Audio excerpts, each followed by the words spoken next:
Stroud go crazy. Intercepted. Pick six, Georgia. A big win to start the season. Stroud delivers. Picked off. The Oregon Ducks come into Columbus and shock the college football world. And the Bearcats are up in South Bend. It's the highest-ranked opponent Cincinnati's ever beaten on the road. Game on the line. Fourth down. Incomplete, and Stanford wins. Touchdown! Oklahoma is going to win it from 21 down. Penn State going for it. Intercepted again. The Iowa Hawkeyes will remain undefeated. Right side of the end zone, touchdown! Number one goes down. The celebration is on at Kyle Field. And the ball is on the money. It's caught for a touchdown. It's the year of the upset.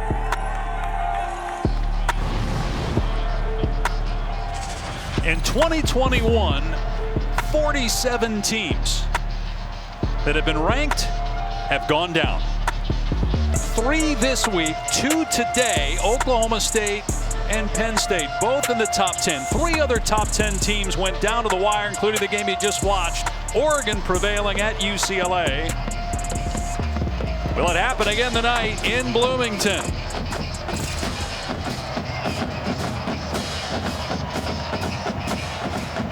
Ohio State has won 26 in a row against the Hoosiers. Indiana won the toss and deferred. The Hoosiers will put their defense on the field first. Ibuka is deep. Smolar will kick it away for the Hoosiers. And we are underway on Saturday Night Football. It'll be a touchback and come out to the 25. We'll get a look here at the freshman quarterback, C.J. Stroud. He's been excellent, especially the last couple of weeks. Here's what he brings to the table: accuracy. Ball comes out of his hand and it goes exactly where he anticipates. And how about the arm strength? Can make just about any throw on the field. Fantastic pitch there. And anticipation. He anticipates his routes coming open as well as anybody I've watched on film this season. And the scary part for defensive coordinators, he just keeps getting better and better the more he's played. Only 5 games played so far in his young career. You look at the 2 games most recently played against Rutgers and Maryland. Under center here on first down, he's got a terrific freshman running back in Travion Henderson, but they do a good job against him at the point of attack. Cam Jones and Ryder Anderson on the tackle after a gain of 2. It's where it starts with this Indiana defense. Going to have to slow down and minimize this rushing attack of Ohio State. They are massive up front, big physical offensive line, and talented running back in Travion Henderson. Stroud off play action, dumping it off. And close to a first down is the tight end, Jeremy Ruckert. And it is enough to move the chains at the 35. Dusty, I don't know if you saw right there, Indiana not lining up on time. We talked with Coach Allen and Charlton Warren defensively for Indiana. They want to change up the looks. But if you're not set and you're not ready to play, you're going to be caught out of position. That's right, Tom. You got to get your cleats in the ground and have yourself ready to go before you can even worry about disguising or trying to confuse C.J. Stroud. Mayan Williams in the game at running back. Stroud keeping it and kept his eyes downfield, completing the pass to Ruckert again. Another first down. This one goes for 15 yards out to midfield. Really good patience there by C.J. Stroud. I mean, he really can, he moves around, but he's not looking to run. He's not an overly athletic quarterback. Moves around well in the pocket. You see him twice now, getting him outside, but good patience. Nothing down the field opens up, so he hits his tight end, Jeremy Ruckert. Rolling to his left here. Stroud to the sideline, and it's pulled in by Garrett Wilson, who hugged the sideline, did not step out, and picks up about 4 yards. That's a 32nd catch on the season for Wilson. Those strong hands by Garrett Wilson. Working on the sidelines, that pass thrown behind him. Strong hands bringing that in, a little toe tap on the sidelines. Garrett Wilson, twitchy, explosive, very good with the ball in his hands. Going to give it to Mayan Williams. Master Teague is not available today, so Williams gets close to a first down before he's tackled by Fitzgerald. You have Travion Henderson, the true freshman. Mayan Williams, a redshirt freshman who missed some time with a concussion, but he's averaging 8 yards a carry. Henderson's averaging 9. That's #1 in the country. They got 3rd and short here on the Indiana 41.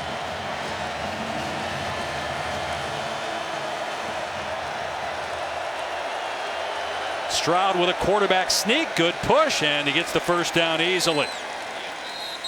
Got a terrific offensive line. And they moved the D-line of Indiana that time easily. And Indiana's not ready. Look, you got linebackers Cam Jones, Micah McFadden looking over the sidelines talking. Good job by C.J. Stroud recognizing that, getting up on the football, getting an easy first down on the quarterback sneak. Good opening drive for the Buckeyes. 7th play coming up. And Stroud to the air. With time, taking a shot downfield. And knocked away at the last second, incomplete. Devon Matthews on Garrett Wilson broke up the pass inside the 10.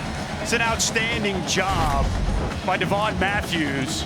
As you see Garrett Wilson with a nice route, the subtle head fake there. And Devon Matthews knows he's beat, I got to play the football. And as you see Garrett Wilson go up to high point, a nice job knocking that ball free by the Indiana safety. Indiana's got some injuries on the back end.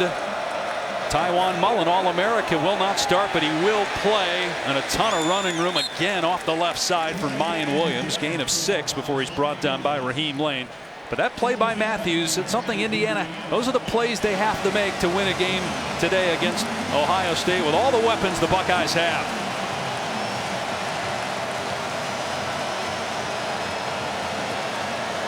It'll be 3rd and 4. Ohio State is number 2 in the country in third down conversions. Charlton Warren dial up some pressure. Watch 47, Micah McFadden, excellent blitzer in these situations.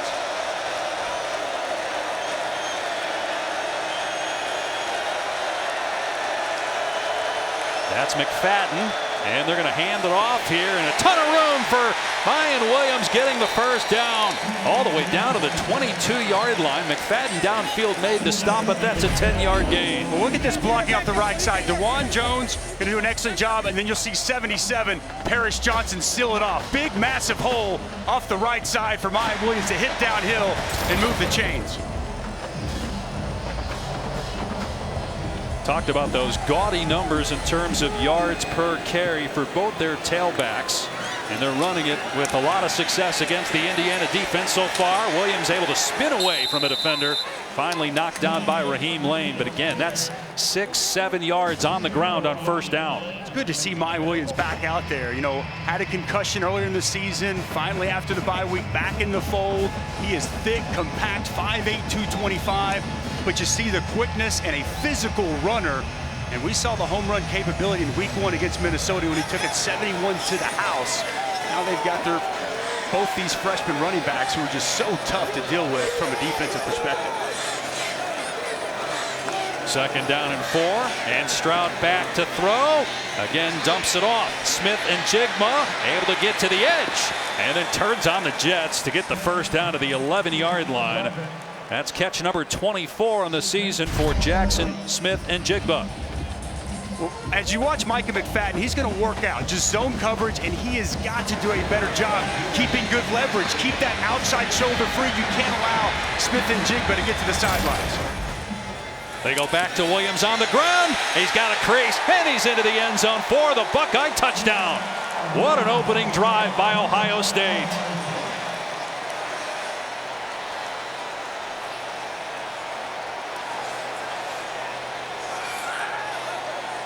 Statement opening drive. Let's work on the left side here. These two big boys going to work here, and they really open up a nice hole off the left side. Combo up to the backer. Excellent job there by Nicholas Petit-Frere, as well as 75 Thayer Munford. Combo block getting to the 2nd level. Big hole. No rust coming off the bye for Ohio State with that 12-play, 75-yard drive. It's an 11-yard touchdown run for Mayan Williams as the Buckeyes strike first in Bloomington.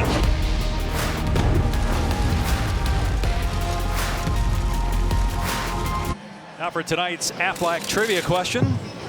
So the series between Indiana and Ohio State began in 1901. When was the last time Indiana beat Ohio State?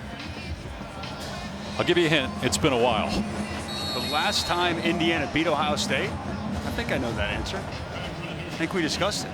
You might have given it already. I did. You already given answers away? Yeah. That's a pretty easy test to pass. You were alive. There's another hint. How old you were, I'm not sure. It's going to be a fair catch. It'll come out to the 25. So Jack Tuttle, junior quarterback from California, part of the Elite 11 back in 2017, along with Justin Fields, Matt Corral, and Trevor Lawrence. He started out his college career at Utah, transferred after the 2018 season. Last year, started the final 2 games and won in Madison against Wisconsin, but a struggle in his first start this season against Michigan State last week, threw a pick-6 in that game. And they're going to need some offense, it looks like, tonight, the way Ohio State is humming on that side of the ball. Find a way to keep up with the 5th-ranked Buckeyes in that potent attack. Tuttle will throw it on first down. Everybody covered. Tuttle wrapped up and sacked by Haskell Garrett. He's got 4.5 sacks now through 5-6 games on the season. Well, as you referenced it, nobody open down the field. Just going to be a zone coverage here from the Buckeyes. Nowhere for Jack Tuttle to go. And then good pressure from the inside, condensing the pocket by Haskell Garrett and company. An opening play for this Buckeye defense. So a 2-yard setback. They go empty here on 2nd and 12. Tuttle trying to get away from pressure again. Takes off. Dragged down out of bounds.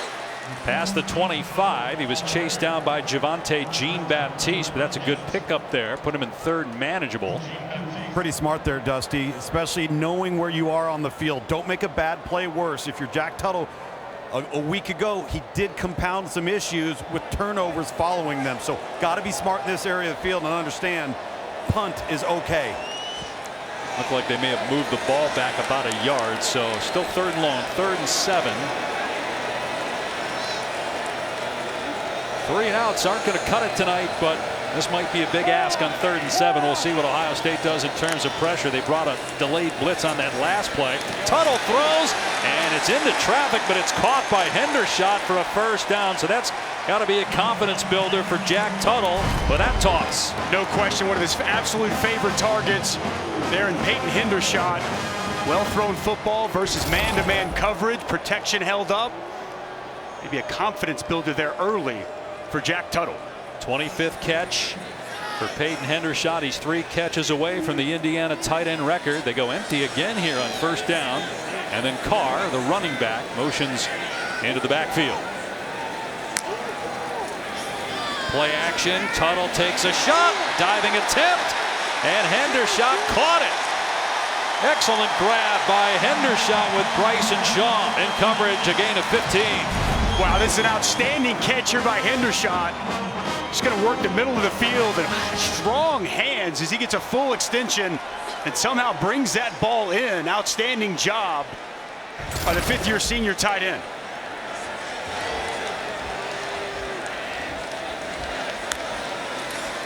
Here's a quick pitch to Stephen Carr. Got some blockers out there and a good pickup on 1st down. Gain of 6. Take a look at tonight's Chick-fil-A impact players. Yeah, Ty Freifogel offensively has to be a factor. Coming into the season, one of the top touted receivers in the country. He's had some drop issues, but needs to have an impact. And Ronnie Hickman, Tom and I watching this tape think he is the best defensive player on this Buckeyes team. He's all over the place and shows up with bad intentions. You mentioned Freifogel had that huge game against Ohio State last year, over 200 receiving yards and 3 touchdowns. Might need that kind of magic again today. Tuttle taken off again, being chased and tracked down for a loss by Zach Harrison. Well, Zach Harrison at 6'6", 275 pounds. Let's watch him utilize his speed. Former track guy. Nice replay. Get outside, set the edge. Look at the big man. Get out and run. Chases down the quarterback from behind. That's tough when you're a quarterback and you've got a defensive end at 275 can run like that. Well done by Zach Harrison. Ohio State has had guys for years at that position that can get after the quarterback and have great speed on the perimeter. So a 1-yard loss. Here's 3rd down and 7, and they're going to run it here. Urban Poindexter bounces off a defender and gets the 1st down. How about the call to run it there on 3rd and long? Might have caught the Buckeyes off guard. Well, too high safety look there from Ohio State, right? So all of a sudden now you got too high. the other safety out of the shot there, but two high safeties, and they say we're going to get a run. Nice block there by Matthew Bedford. The inside zone hits. Another pickup on third down.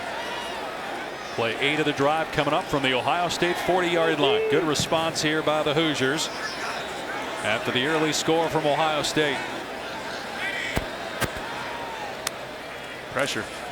And it's a flea flicker, and Tuttle throwing downfield along the sideline. It's pulled in. Marshall stepped out though. He had it, but he could not get that foot down, so it's an incomplete pass. A little creativity early by Nick Sheridan, and these are the plays Indiana has to make. You've got an open receiver on the sidelines. Make that pass if you're Jack Tuttle. Watching the tape from last week, they're so close to making plays, and it's missed throws, missed opportunities like that that Indiana is going to have to take advantage of here tonight. Got some rain here in Bloomington. 2nd and 10. That's Carr again, motioning. Tuttle fakes that way, looks downfield, and he threw it behind his receiver. My goodness, who is wide open. Javon Swinton was running down the middle of the field, wide open, but the ball was thrown nowhere near. It makes you wonder, is that a mistake by the receiver? Well, Javon Swinton turns the opposite way from where he should be looking. As you mentioned, Dave, he's wide open up the seam, a bust in coverage. He looks the wrong direction over his shoulder. It looked to me like Jack Tuttle could have put that ball tighter to the receiver, but he's trying to throw away from the coverage. Miscommunication, another missed opportunity. Didn't look like Swinton ever saw the ball. Here's Tuttle on 3rd down and long, and he dumps it off to Marshall, and Marshall gets a first down inside the 30-yard line. With a head of steam, they pick up 3rd and long again for the 2nd time on this possession, a gain of 13. Just a shallow cross here on 3rd and long, and it's excellent job blocking by the receivers. You see Ty Freifogel get a piece of Marcus Williamson, help allow Marshall to get to the perimeter, and another first down. Third down converted here on this drive for Indiana. And they bring in Donovan McCulley at quarterback. He's a freshman. We knew we would see him. He had a couple of snaps last week, ran the ball twice, didn't throw it, and we thought we'd see him in the red zone. He gives it to Carr here. And off the left side, he gets about 5 or 6. Carr, the transfer from USC, with 27 touches last week.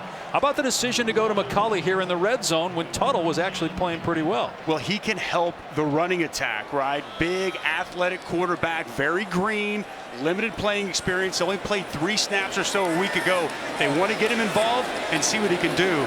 Won't be surprised here if we see some quarterback run. They were going to redshirt him, but then Penix got hurt and he has to play. He keeps it here, and he's inside the 15-yard line, inside the 10, all the way down to the 6-yard line. 1st and goal, Indiana. Well, this is what we kind of anticipated coming back. Look at Haggard. He's going to come all the way around and set this up. Little quarterback counter. Excellent kick out block by him. And then you see the speed and athleticism by the true freshman McCulley, getting Indiana inside the 10. One of the highest ranked quarterback recruits in Indiana history. He stays on the field. And he hands it off to Childers, who's stacked up at the line of scrimmage. No gain, 2nd and goal. You know, Nick Sheridan even told us yesterday he should have stuck with the true freshman quarterback a little bit more. Said, you know what, we're going to put him out there some tonight. We're going to let him work through some situations and just let him rip. And so far, a couple of plays under his belt and a nice start for the true freshman as they work their way back to Jack Tuttle.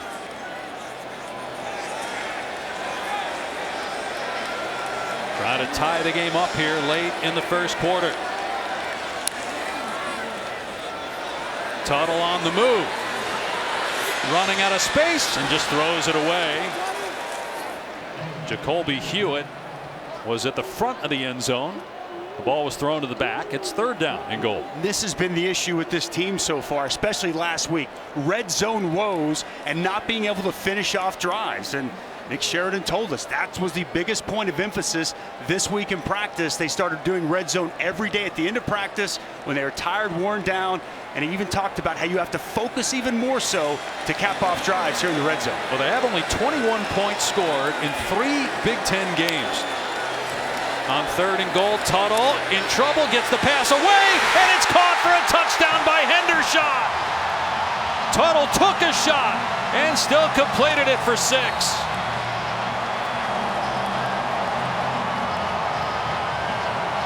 Tuttle still down after getting smacked, but showed some toughness hanging in there to deliver that to Hendershot, who had 3 catches on that drive.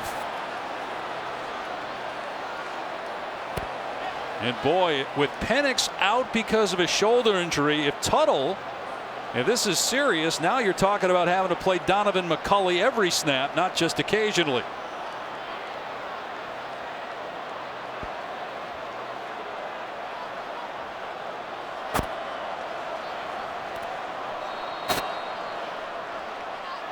That was Haskell Garrett who landed on him. Peyton Hendershot.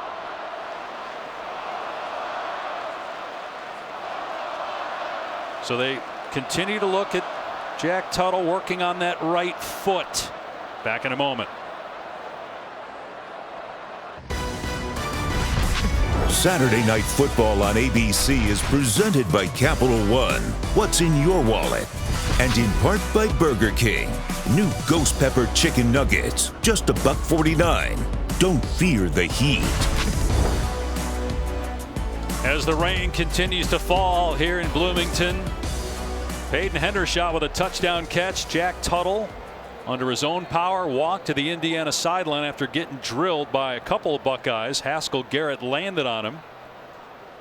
Second touchdown pass of the year for Tuttle. Second touchdown catch for Hendershot. Now Charles Campbell on for the point after. And we are tied at 7 late in the first. Well, the Buckeyes went right down the field in their opening possession, and what a response from Indiana. 4 of 4 for Jack Tuttle on 3rd down, and capping it off with a big touchdown to Peyton Hendershot. What a game starting off in Bloomington. Indiana quarterback Jack Tuttle going into the 10 after throwing a touchdown pass to tie the game against number 5 Ohio State. Let's take a look at how it happened. Go ahead and roll that, guys. Freeze it right there. All right, here's Hickman. Here's Simon. Zone coverage. Hickman's going to come down, and nobody accounts and stays with the corner route. And Peyton Hendershot wide open. Blown zone coverage between the two. Cody Simon, Ronnie Hickman. No one accounts for the corner of the end zone, and it's a touchdown, Hoosiers. Indiana had 3 third down conversions of 7 yards or longer on that drive. This will be a touchback, so let's check in with Kevin Negandhi in the studio.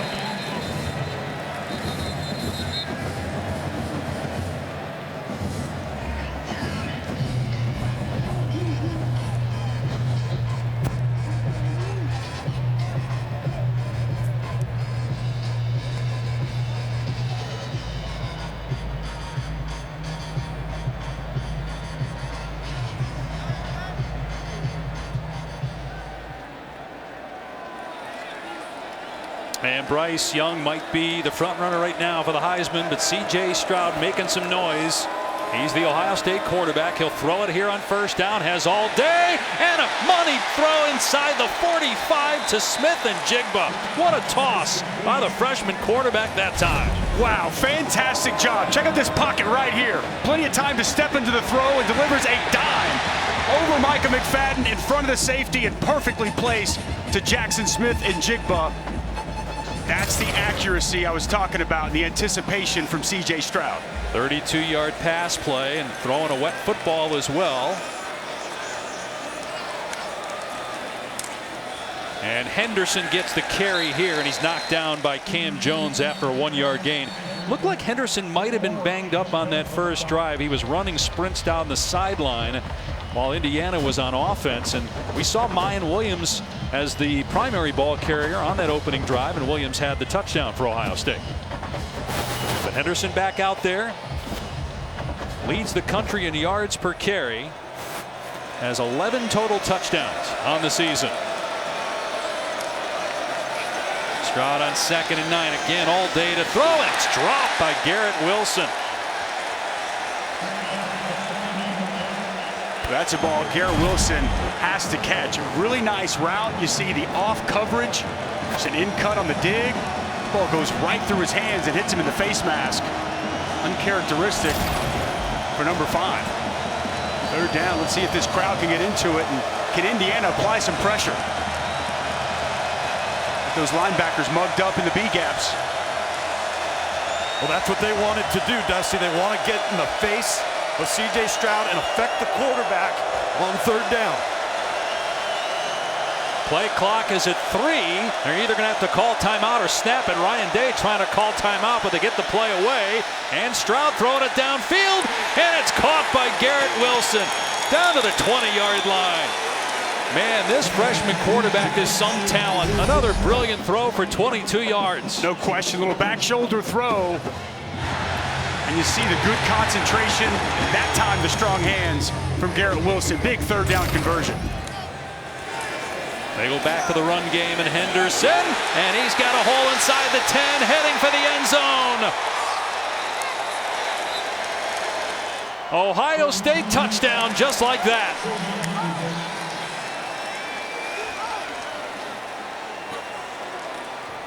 Well, the left side of this offensive line, okay? I'm going to continue to talk about it because they're opening up massive holes off that left side. Excellent job by Thayer Mumford, and the acceleration through the hole by Travion Henderson. Wow, quick response from this explosive Buckeyes offense.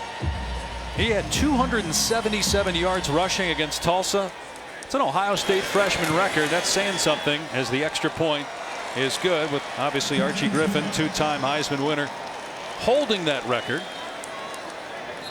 To answer tonight's Affleck trivia question, Indiana, Ohio State started playing in 1901. When was the last time Indiana beat Ohio State? I'm going to go with 1988, Dave. You are correct. What else happened in 1988? Well, quite a bit happened, as a matter of fact. I'm glad that you asked. Video there of Indiana getting the victory. Anthony Thompson had 4 touchdowns rushing in that game. Dave Schnell was the quarterback. He threw for a couple. That was a 41-7 game. And that was actually the second straight year that Indiana beat Ohio State. They've lost 26 in a row since, though, to the Buckeyes. 88 was when the internet was introduced to us. There, Dave. Got some other information for you. Remember floppy disks? Doesn't that seem like ages ago? You're not old enough to remember floppy disks. Of course I am. That's what data was stored on back in '88, Tom. What was the #1 movie in '88? I'm going to put you on the spot here. You probably remember that. Fair catch. It'll come out to the 25. While you think about that, okay, let's show you some of the other things you talked about. The invention of the, I don't know if it was the invention, but at least the concept of the World Wide Web was first discussed back in 1988. How about this? Russell Wilson, Steph Curry, and Kevin Durant were all born in 1988. And George Michael, I know that's at the top of the list on your playlist, iPod, their Faith Tom was album of the singing year. that the other night. And how about Gibby hitting the iconic walk-off home run, injured yet hit it out and win the World Series for the Dodgers. Highest grossing movie in '88? How about Rain Man? Tom Cruise, Dustin Hoffman, pretty good movie. Meanwhile, Donovan McCulley is in at quarterback, and he stumbles here and will lose about 7 yards. He had 2 Buckeyes bearing down on him, and the freshman ends up losing 6 or 7 on the play. A turf monster got him here, just loses footing, trying to get to the edge. Don't know if that play was going anywhere. Cody Simon was in perfect position to make a play. And again, Jack Tuttle got hit hard on that touchdown pass. Kelly is still yet to throw a pass.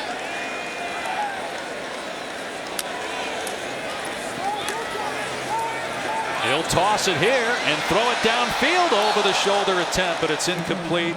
Thrown out of bounds, trying to hit Swinton.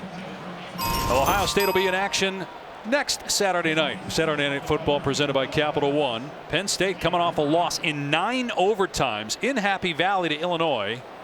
This game will be at the Shoe. And again, Ryan Day has not lost a Big Ten game since taking over as the Buckeyes head coach. Outstanding effort by Brett Bielema's squad there today on the road, finding a way to get that victory. And you got to be safe here. McCulley in trouble and just throws it away that time. So 3 and out for Indiana. Chris Young had pressure that time on McCulley. And they wanted to use Donovan McCulley in this game, but situationally, not for him to come out and have to lead this offense to the duration. You know, he was an outstanding basketball player in high school, did not have a lot of experience as a true pocket passer. And that's the one area. He's a very raw thrower of the football, still inconsistent. And we'll see the health status of Jack Tuttle could be very important as it relates to this Indiana offense. Yeah, they're going to need to score based on what Ohio State's doing offensively so far, as that punt checks up and goes out of bounds around midfield. So only a 32-yard punt. Arrow coverage provided by Goodyear. Anything can happen as long as you have the drive. Goodyear, more driven. Driving rain right now in Bloomington, with Ohio State leading 14-7. They have moved the ball easily on Indiana on both possessions. They've got 150 yards of offense already. Guys, real quick too, just an update on Jack Tuttle. They took him out of the tent, took him in the building for further evaluation. Still has not emerged. Have to clearly change the game plan and the way he calls the remainder of this game if we don't see Jack Tuttle, no doubt, for Donovan McCulley. Give to Henderson on first down. And he's dropped after a gain of 2 or 3.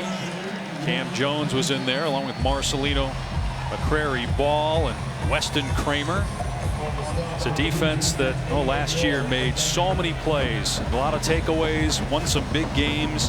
Haven't been able to find that magic though this year. 4 losses, all coming against teams currently ranked in the top 11.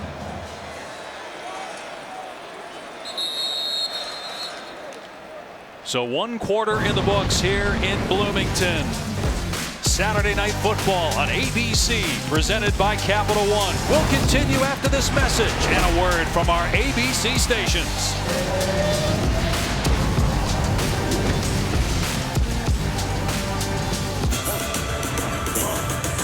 ESPN, home of the college football playoff. Run it.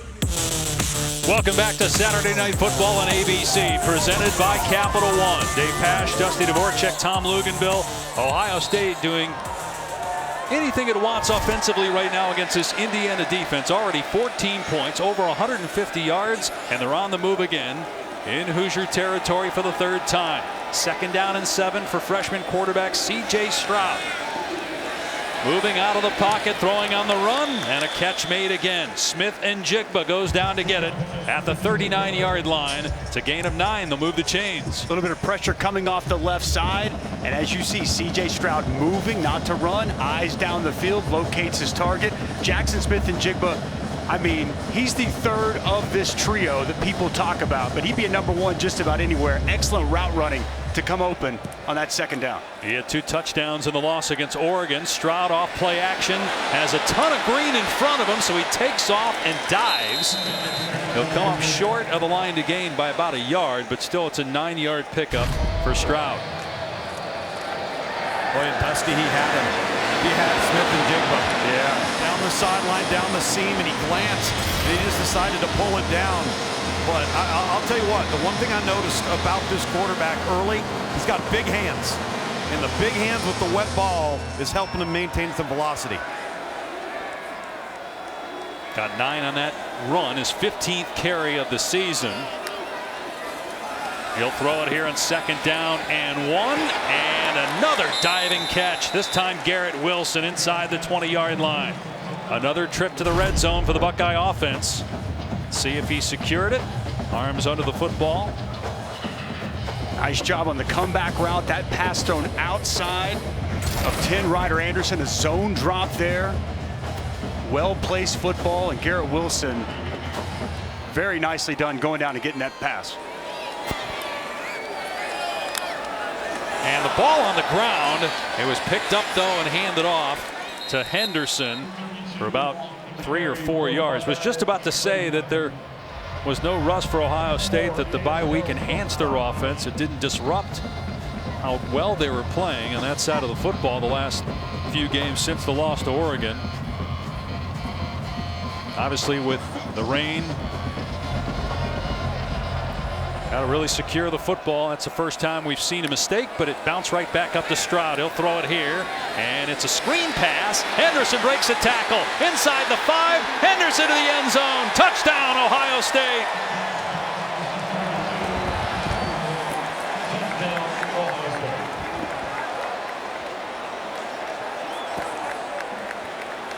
His second touchdown today. His first receiving touchdown of the game. Well, I love the play call. They blitz Cam Jones. They set up the screen. A missed tackle there. Watch the physical running as he powers into the end zone for his second score of the game. This Ohio State offense just so tough to deal with. And it's 21-7, 13th touchdown of the season for the true freshman Travion Henderson. Ohio State's offense might be the best in college football, and they've been dominating early on here in Bloomington. Kick off your Sunday with the NFL Countdown crew. Matthew Stafford and Jared Goff sit down to discuss their blockbuster trade. Randy Moss ranks this week's best catches, and You Got Moss at Sunday at 10 Eastern on ESPN and the ESPN app. So Travion Henderson with his second touchdown of the game, 10th rushing score on the season. And the rain really coming down now. And here's Jacoby Hewitt on the return for the Hoosiers. He's brought down at the 22. But Travion Henderson is special, and so is this offense. We talked on the onset about the explosive plays. Already 3 plays of 20-plus yards. And we're barely over a quarter into this ball game. Travion Henderson capping off a touchdown run on his second drive. You're so difficult to deal with. What do? You want to play too high? They'll run it down your throat. You want to go single high? They'll throw it all over you with their talented wide receivers and accurate quarterback. And oh, by the way, maybe the best offensive line in college football. And a quarterback change. Grant Gremmel has come into the game. He's the 3rd Hoosier quarterback to play in this game. A flag down, and on the dump-off pass, it's Carr. Comes up just short of the line to gain. But again, a flag down. So Michael Penix injured. Jack Tuttle gets hurt. Donovan McCulley has come in. Don't know if he's injured or if he just wasn't effective enough throwing the ball that they wanted to go to a more traditional passing quarterback and Grant Gremmel, although they do think McCulley will eventually become an excellent passing quarterback. There are 2 fouls on the play, 1 by each team. The illegal shift, offense, 2 players moving prior to the snap of the ball. Offside, defense, number 11 in the neutral zone prior to the snap. Those penalties were offset. Replay, first down. All right, so you look at Gremmel, who is a sophomore, redshirt sophomore, 6'3", 200 pounds. Okay, here you go, young man. Go in the game while it's pouring rain against Ohio State. Down 14. And oh, by the way, we need you to score a lot. Right. And they go empty here. Gremmel with time. And he does have a completion. Hendershot with his 4th catch already. Short gain. No, Dusty, if you're Nick Sheridan, the offensive coordinator, I mean, you are really handcuffed here. How comfortable are you with the full load of the offensive playbook? What do you think the young man can handle? Now you've got a wet ball, so you've got ball security concerns. It really, really tightens the reins if you're Nick Sheridan.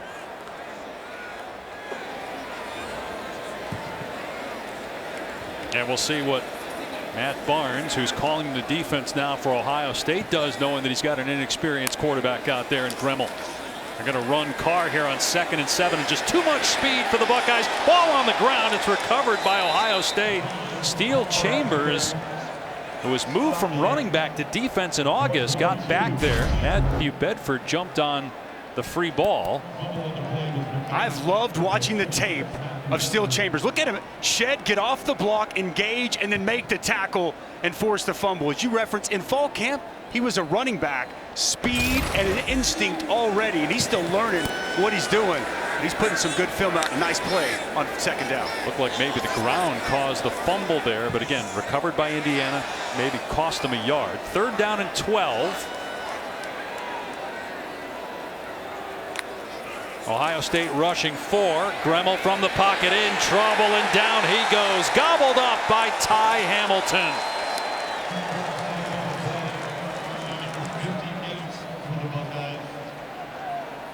Well, this is just a pass rush working together. Okay, you're going to see good pressure off of each edge, and then right here, it's going to be a bull rush on the center, Dylan Powell.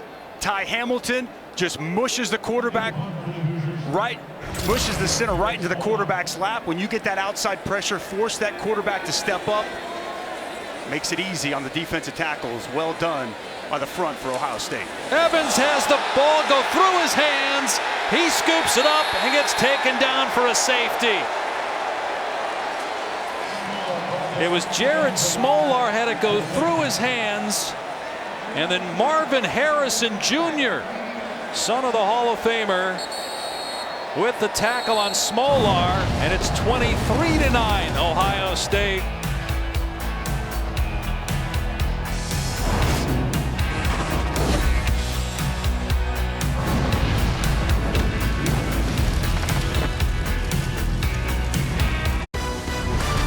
Saturday Night Football, presented by Capital One on ABC, is brought to you by General Mills. This football season, it doesn't matter where you're watching or how you pregame. We are all Tailgate Nation. So let's prep your home field with the ultimate game time game plan, including tasty recipes and savings at wearetailgatenation.com. Aerial coverage provided by Goodyear, making the plays that move you forward. Goodyear, more driven. Ohio State gets a safety on a punt or snap that went through the hands of the punter Jared Smolar.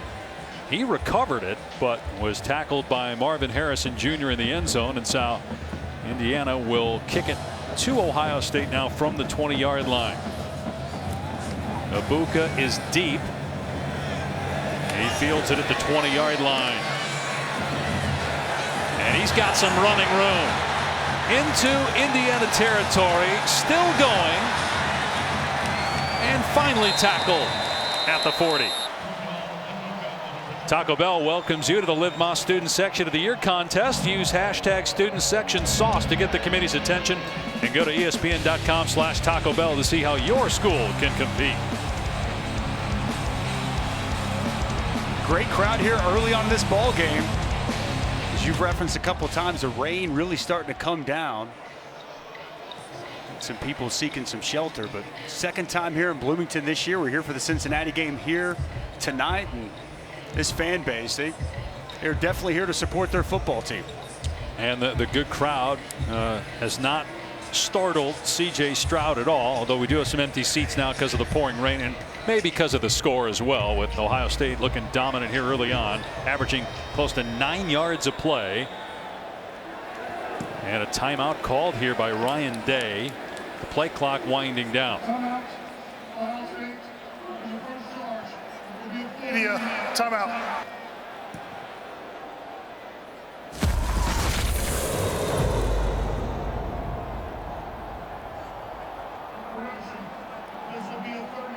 This season, along with their contributions to the university's general scholarship funds for every field goal and extra point made, Allstate will also be donating to the American Red Cross to help with their disaster relief efforts. Thank you, Allstate.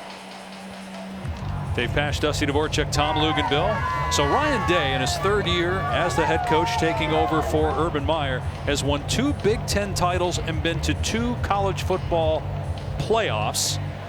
Semis 2 years ago, lost to Clemson, made it to the national title game last year, losing to Alabama.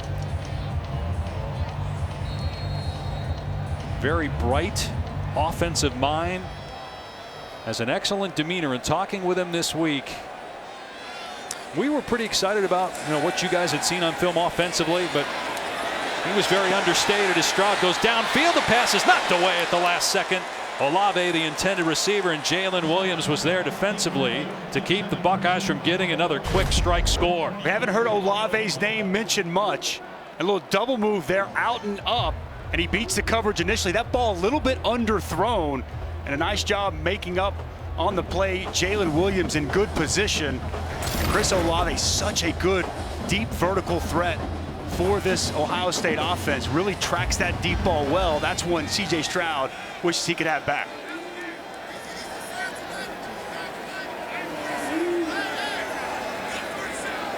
Henderson in the game here at running back. Stroud will give it to him on second down, and he's loose again inside the 20-yard line. A little stutter step, and down to the 15. Well, it's just going to be a full zone blocking scheme. We're going to work all the way here, and then the cutback is going to be there. Full zone all the way across. And watch the vision, the cutback, and that burst and acceleration through the hole. Boy, Travion Henderson, man, he is something special to watch, Dave. We saw Bijan Robinson twice for Texas and thought maybe at the time he was the best running back in the country. Henderson's right there with him. Stroud throwing on the run, incomplete, going for Olave. 2nd and 10. You know what, Dusty? I tell you, though, it's this offensive line. I'm standing right next to the goalpost with the offense coming my direction, and they are an absolute mountain. It's like 5 offensive tackles, and just one of them happens to snap.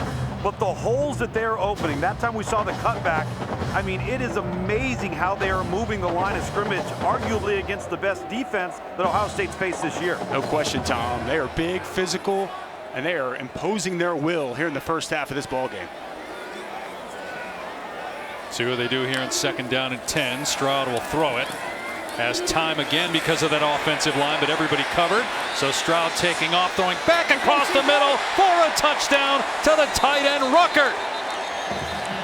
Penalty flag is down. He may have crossed the line of scrimmage. For it to be a penalty, your whole body, everything has to be over the line for it to be a foul. Ineligible receiver downfield. Offense number 55. 5-yard penalty from the previous spot. 2nd down. They called it on Matthew Jones for being illegally downfield as an offensive lineman. I was going to say, I was pretty sure C.J. Stroud stayed behind the line of scrimmage whenever he made that pass. Clearly behind the line of scrimmage, but as you see Matthew Jones 5 yards or so down the field, going to negate that touchdown pass. But you can see right there, that's what I'm saying. Stroud loves to move, but he keeps his eyes down the field, waits for his wide receivers to open up, and touchdown taken off the board. Back to the ground game. Henderson bottled up after a gain of 3. DeMarcus Elliott on the tackle. But you see Stroud there as a freshman knowing where he was on the field too, because again, part of his body was maybe across, but you have to be entirely across for it to be a foul. Good awareness for the redshirt freshman. I think 55 thought he was going to run.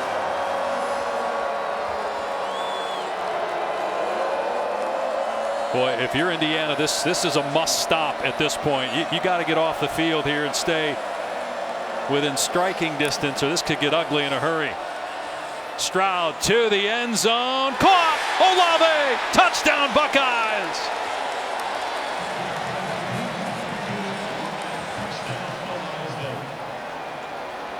Another dime dropped in there by C.J. Stroud. Well, we've called the name of Garrett Wilson, Jackson Smith, and Jigba, and here's Chris Olave. I love the slight stutter hesitation at the line of scrimmage. Gets that cornerback, Jalen Williams, to freeze for just a moment, and that's all Olave needs to run past him. And another perfectly placed ball from the quarterback, C.J. Stroud. This offense making it look easy. Extra point is good. 30th career touchdown for Chris Olave. And C.J. Stroud now with 20 touchdown passes on the season. Stroud has looked very impressive here in the first half on the road. 30-7 Ohio State.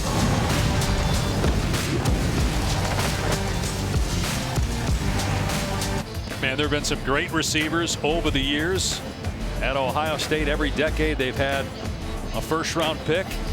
Chris Olave in pretty good company here, now tied with Devin Smith, number 2 in career touchdown catches. It's a very good company. He is so smooth running routes. He's got that top end speed, just had a fantastic career. And I love the recruiting story. We were talking with Coach Wilson this week, told us that, you know, Ryan Day was actually out looking at the quarterback, Jack Tuttle. He was recruiting him as a prospect, and whenever he was there recruiting him, he saw Chris Olave, went back to Urban Meyer and said, we got to go for this guy's scholarship. And now Chris Olave's put together just an awesome career for the Buckeyes. And they're still best friends, Olave and Tuttle, even though they're on opposite teams tonight. We did see Tuttle come back onto the sideline. We'll see. Yep, he's going to go back in the game here after leaving when he got hit, and he's limping as he comes onto the field through a touchdown pass. But he told us yesterday he talks or texts with Olave almost every day, including this week. Called him his brother. Said they're one of his absolute best friends.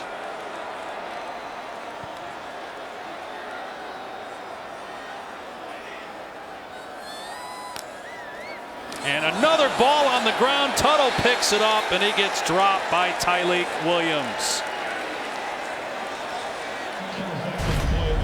Well, Tom Jefferson several times here today. That ball is slick. The rain is coming down, and the woes keep coming for Indiana. But that man, 91, Tyleik Williams, oh boy, I'm going to tell you what.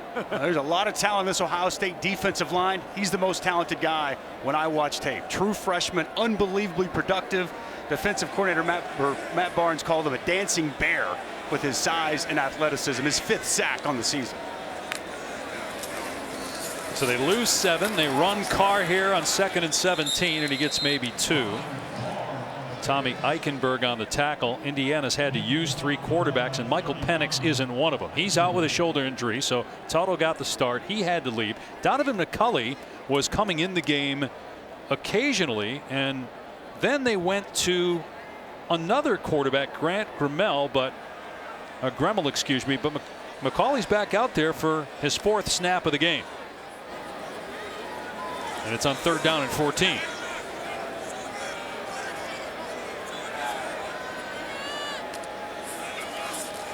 He will throw it here. McCulley steps up, and another Ohio State sack.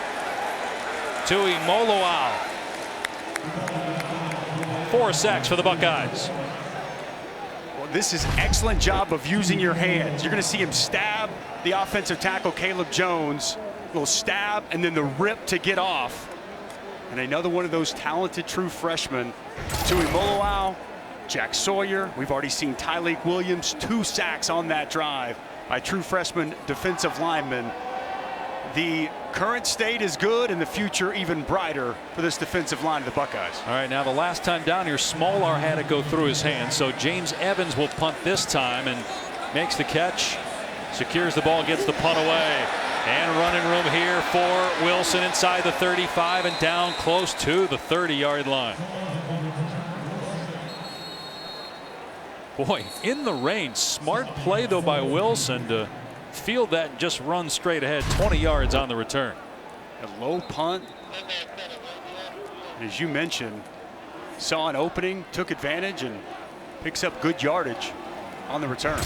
Their last 2 drives, they started in plus territory offensively. And you were mentioning Chris Olave. You know, one of the things from a recruiting perspective is he didn't play his junior year, guys. It's one of the reasons why nobody really knew who he was, and why Ohio State and Ryan Day didn't know who he was until they went out to the high school. Everybody knows who he is now. He's had a brilliant college career. First down to the Indiana 30. Henderson busts it to the outside, gets away from one man, inside the 20, inside the 15, and then hit out of bounds late, and here come the flags.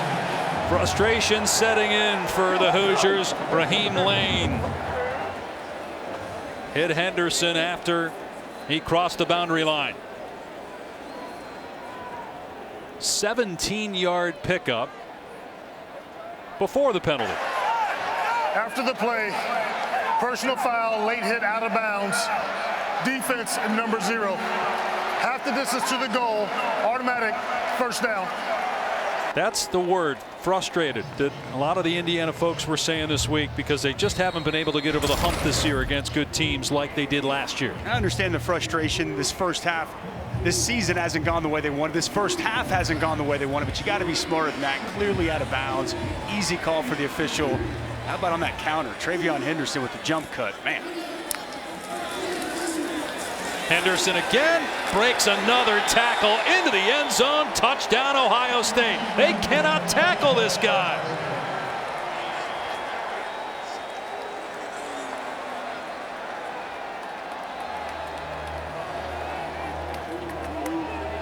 Third touchdown of the game. Second on the ground for Travion Henderson, who is closing in on, remember how magical that 2002 season was for Ohio State with Maurice Clarett rushing for 18 touchdowns. Henderson might blow that out of the water at this pace. So think about that.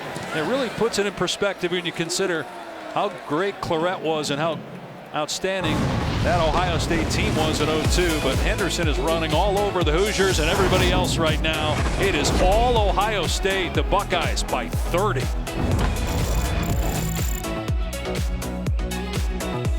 Booger, but I don't think we're going to see a top 10 upset here. It's a 30-point game, 5.5 to go in the second quarter. Ohio State hasn't punted.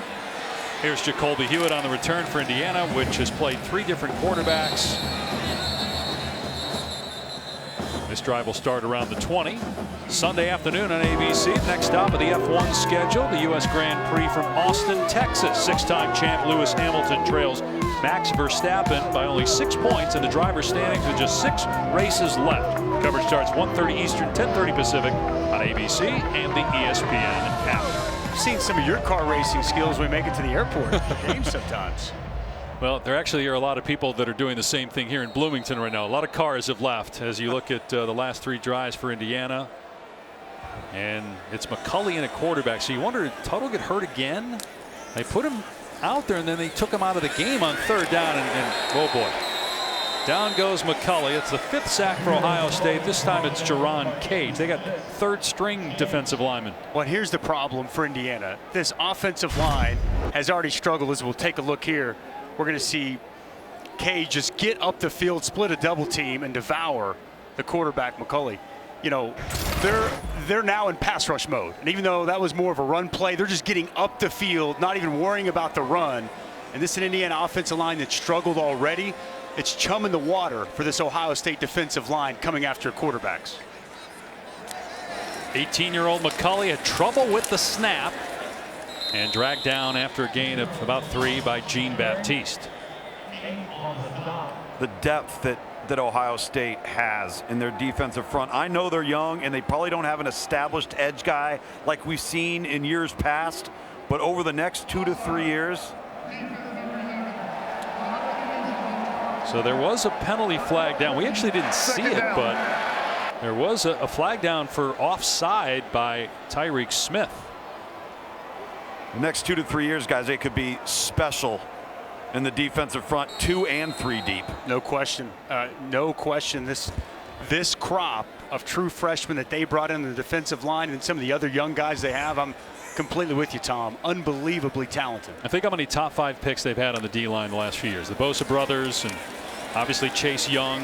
2nd and 9 here. The quarterback McCulley on the run. The ball came out, but they're going to rule him down. So it'll be 3rd and short. Matt Barnes calling the plays. Now he's a secondary coach. Kerry Combs is the defensive coordinator, but Barnes has been calling the defense since the loss to Oregon. That's when the change was made by Ryan Day, the head coach. And he told us yesterday that, you know, those are some really hard conversations. Everyone had to check their egos at the door. It was a tough week, but they wanted to find a way from schematically and personnel to put their players in the best position for success. I think you have to credit everybody on this staff, Kerry Combs included, accepting their roles, making the changes, and a lot of this was what Ryan Day wanted, right? Ryan Day was very instrumental in coming up with what they wanted to do, what they wanted to change, and with his offensive mind to be able to help out his defense, it has really come together, and it is a completely different looking defense than where they were early this season.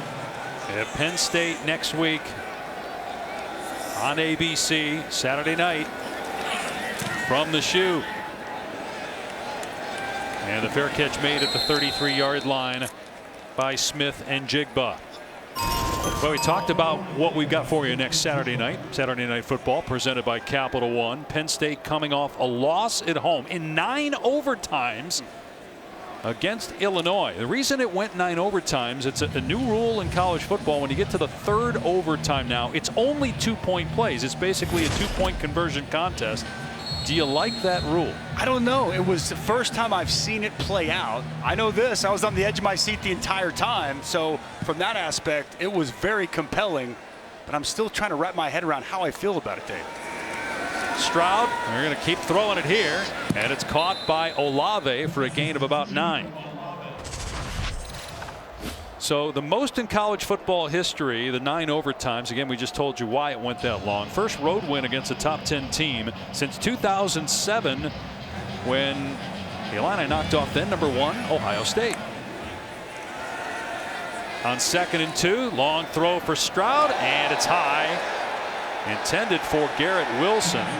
Boy, that's like the first throw seemingly all night that has not been on target by Stroud. High and outside, Garrett Wilson unable to try to come down with that catch. Good tight coverage on the outside by Jalen Williams. And it's just kind of gets away from him. As you mentioned, uncharacteristic from C.J. Stroud here tonight. Dusty, he's got to miss at some point, right? They've been flawless on 3rd down so far. Oh, man.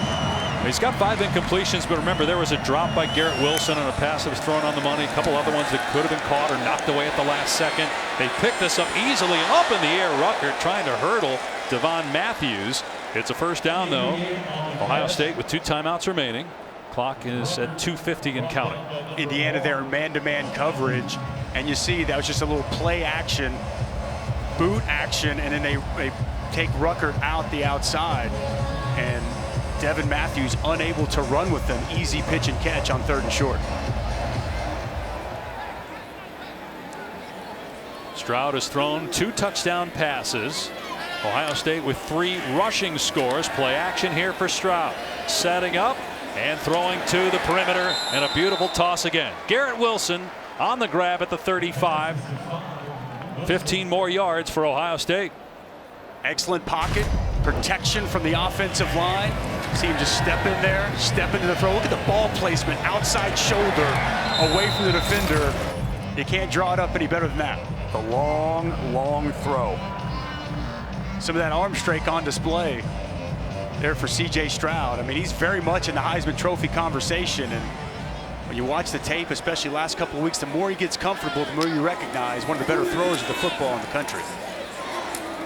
Stroud hits Wilson, who spun down to the 29. Well, he missed 1 start, had a shoulder injury, so did not play against Akron. But in 5 games played, he's thrown for 400 yards twice, had almost 500 in a loss to Oregon. Played in 3 games last year as Justin Fields' backup, but didn't have any stats. Already named Big Ten Freshman of the Week 4 times here in 2021. And not in a rush here. Plenty of time. Minute 20 and counting. Stroud on 2nd and 4. Another money pass as Smith and Jigma tried to go up in the air, and then wow, he got smacked by Devon Matthews. Smith and Jigba tried to hurdle Jalen Williams, but then watch Matthews come in here at the end.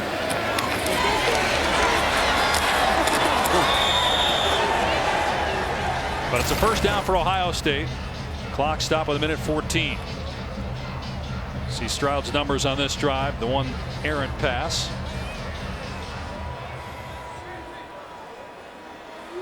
Mayan Williams is the running back. He's got a touchdown, and he'll get the carry here.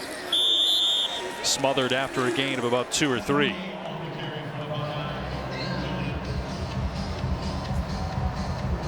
Ohio State over the last 4 games is averaging 55 points per game. That is since the loss to Oregon. And look at the rushing yards. Buck 34, -3 for Indiana. And again, the Buckeyes in no hurry here. Still 2 timeouts and the clock at 41 and counting. 2nd and 8 here. And Stroud to the air. To the end zone. And it's caught. Ruckert hangs on for another Buckeye touchdown. Excellent adjustment in midair by Jeremy Ruckert.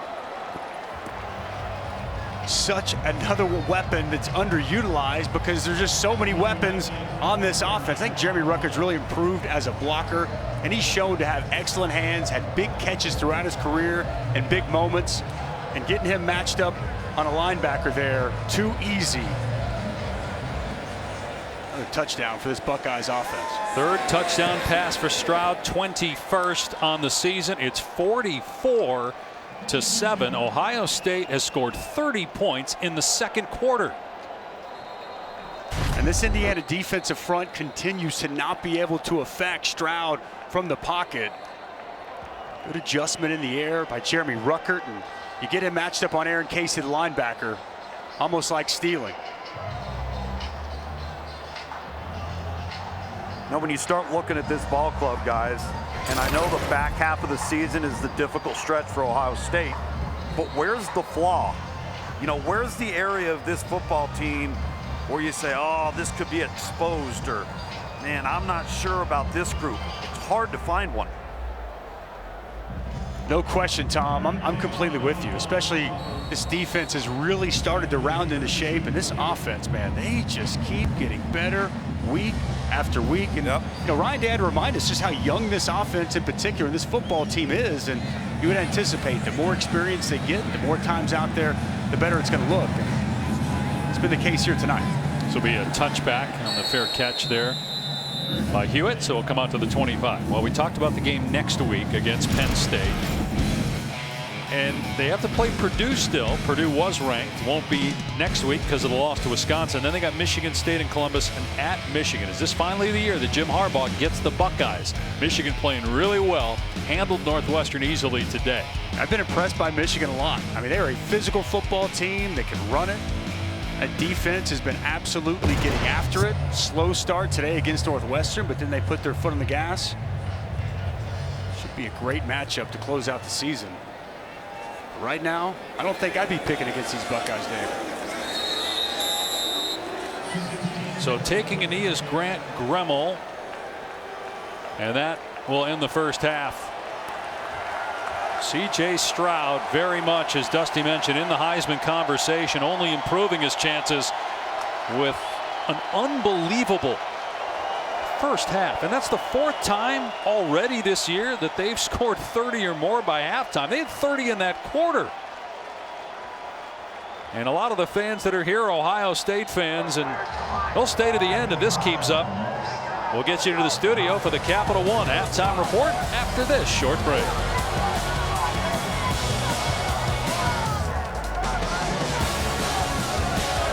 Saturday Night Football on ABC, presented by Capital One. This is the Big Ten on ABC. Ryan Day, the Ohio State head coach, getting his team fired up pregame, and boy, did they respond.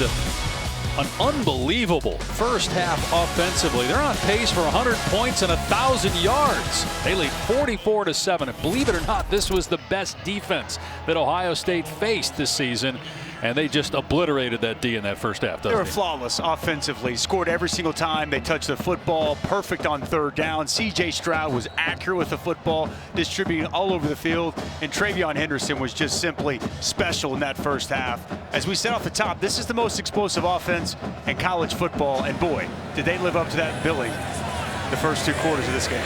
Indiana will start on its 25-yard line after the fair catch. Take a look at tonight's fighting spirit moment brought to you by Modelo. He talked about Travion Henderson. He had a receiving touchdown in that first half. He had 2 rushing touchdowns. C.J. Stroud had 3 passing touchdowns. And now 21 on the season to Stroud. This one here to Chris Olave, the 30th of his career. Look at the first half drives the last 3 games. That's remarkable. That shows you the type of groove this Buckeye offense has been in here these last 3 games. Indiana down to its 3rd string quarterback. It'll be a jet sweep to Hewitt, but Donovan McCulley, the freshman 18-year-old, is starting the second half. Here's Tom.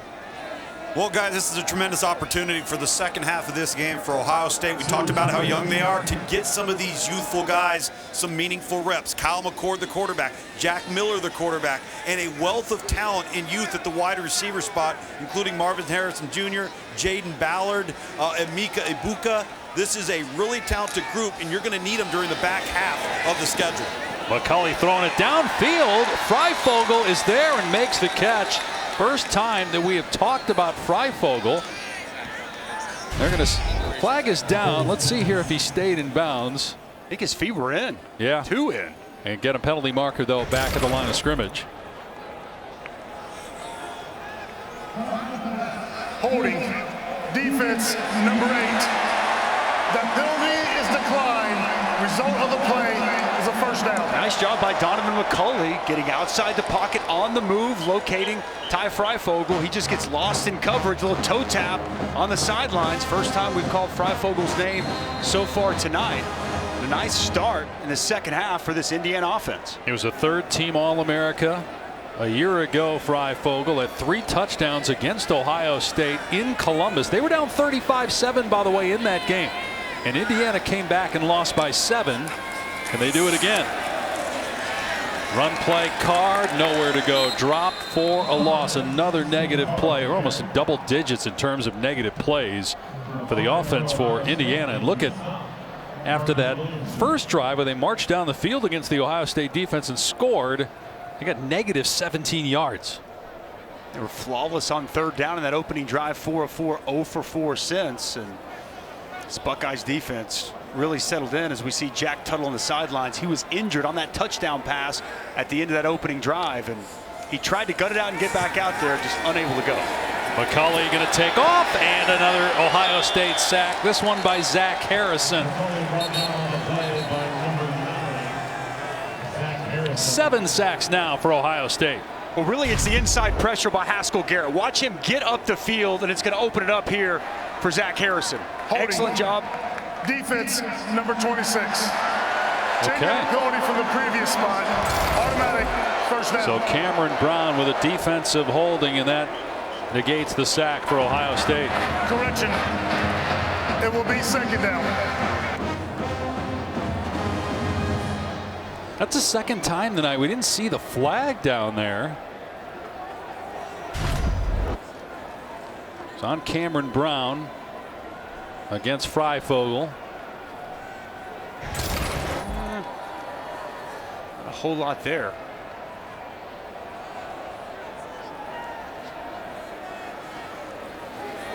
So defensive holding would be automatic first down. Yeah, the official said second down, but that's an automatic first down in defensive holding. But move the sticks. How come Indiana isn't complaining?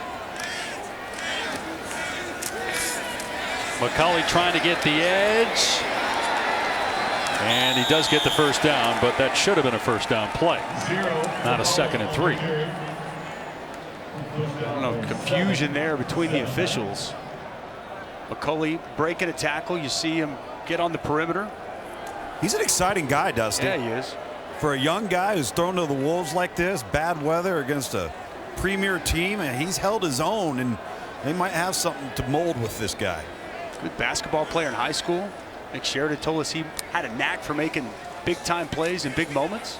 He'll keep it here, and he's got some running room.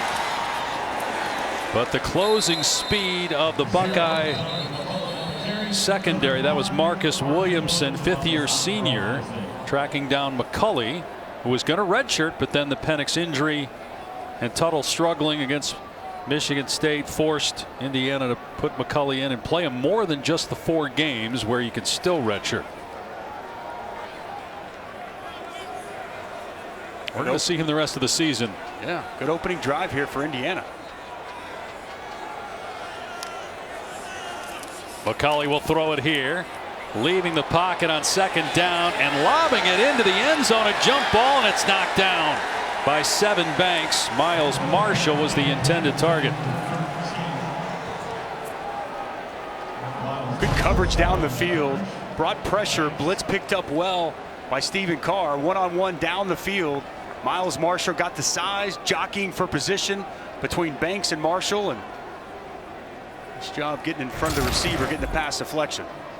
Kind of surprised we didn't see McCulley just get enough for a first down. Looked like he was able to get to the edge. He could have picked it up on the ground. He will run it here on 3rd down and 4, and he is hammered in the backfield. Court Williams, freshman, with the big stick. It's 4th down. Well, it's an outstanding open field tackle. He doesn't make this tackle, McCulley's going to be able to get the first down. Picturesque. Getting his head around and getting the quarterback on the ground. Indiana obviously going for it. 4th down and 5. Peyton Hendershot. I'm looking for my tight end.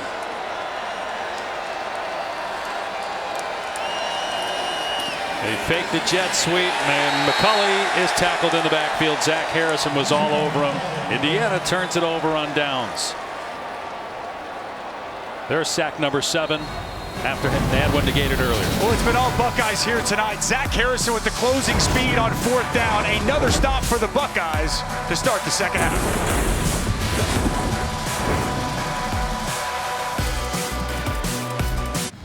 Welcome back to Bloomington. It hasn't just been the Buckeyes offense. This defense has been electric as well. Zach Harrison with the sack, 1 of 6 on the night.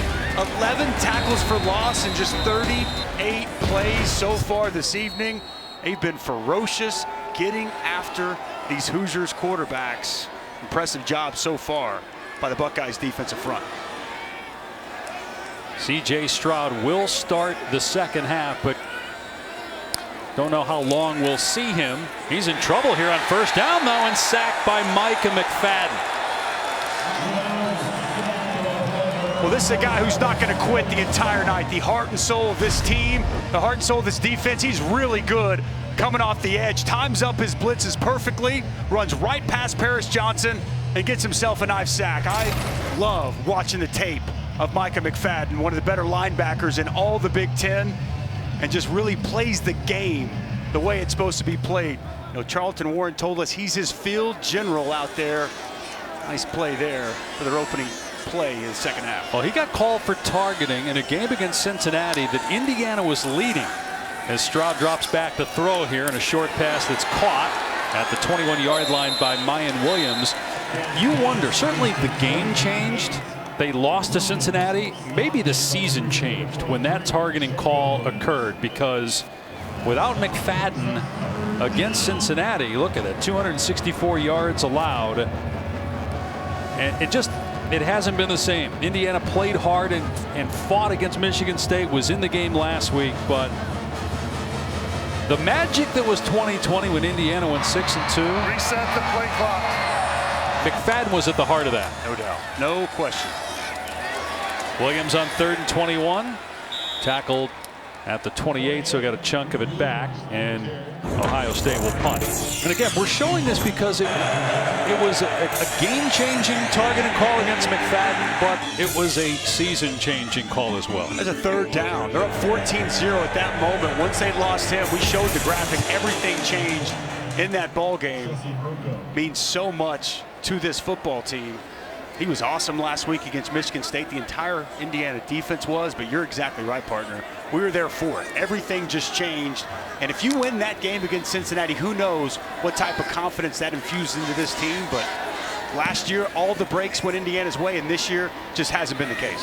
First punt of the night for Ohio State. Freifogel fields it and spun out of bounds just shy of the 30-yard line.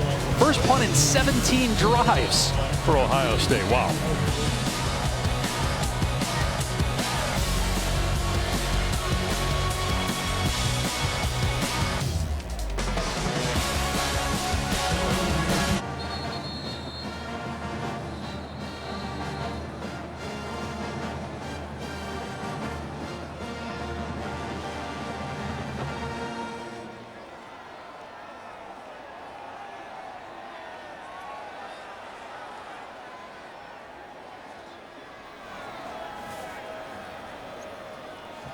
Kevin, so great to see the National Hockey League back on the ESPN family of networks. Meanwhile, here in Bloomington, maybe C.J. Stroud's day is done. He scored touchdowns in 19 of the last 20 drives. So basically it was 19 in a row, because they didn't score in the last drive. They punted for the first time tonight.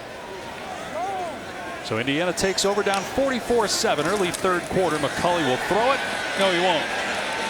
He gets sacked again. It's number 7, Tyreek Smith, with the takedown here. This is one of those situations, man. It's an Indiana offensive line who struggled this year, especially with pass rush situations, and now anticipating Indiana throw the football. I mean, you elongate your stance if you're a defensive lineman. You're getting off the football, and you're getting your best pass rush move off the line of scrimmage every time.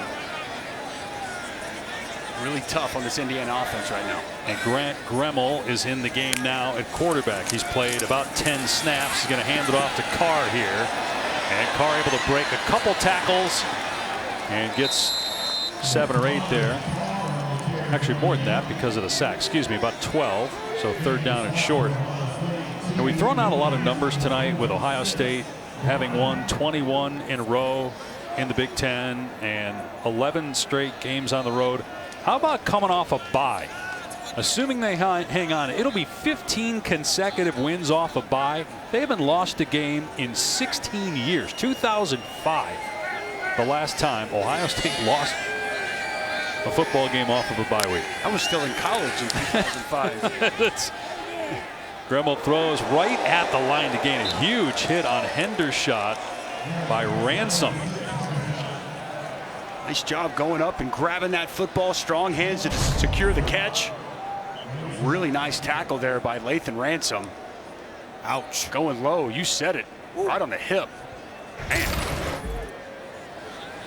You might have been calling my games back then, partner. The 2005.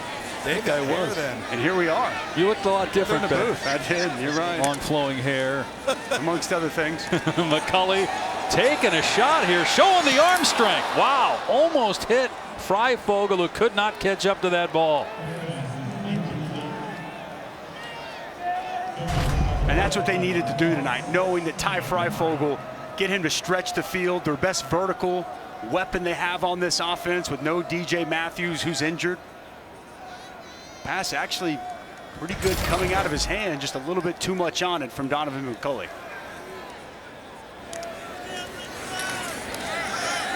McCulley on the move again, being chased by those speedy defensive linemen, and McCulley scoots out of play after a gain of 3. You know, with this program, Dusty, and what Tom Allen's trying to build and what he is building, the thing you want to see out of your kids, when you go watch this tape tomorrow, you're going to start watching every single guy, and you're going to start seeing who closes to the ball, who finishes, who's around the ball at the end. And those are the types of guys that are going to tell you an awful lot about where you are when things don't go your way like they haven't tonight. Got to finish, right? Yep. You can't just play hard and give great effort when things are going well. It's got to be when they're not going right also. On 3rd and 7. And Swinton tackled after a gain of a couple, so it'll be another 4th down here. And Indiana just going to punt in this situation. Well, Tom Allen has gotten this program to a position where, you know, until this year, they had some success with recruiting and getting some transfers and obviously winning. They won 6 games last year. If they would have a winning season, which is going to be difficult with a 2-5 record, but they haven't had 3 straight winning seasons since the 1940s. So the fact they've had 2 in a row is telling you where this program is. But also Kevin Wilson, who's actually on the Ohio State sidelines, so there's a lot of credit for where Indiana is. We'll talk more about that when we come back to Bloomington. Want to tackle your fitness? Hey Siri, tell me more about Apple Fitness Plus.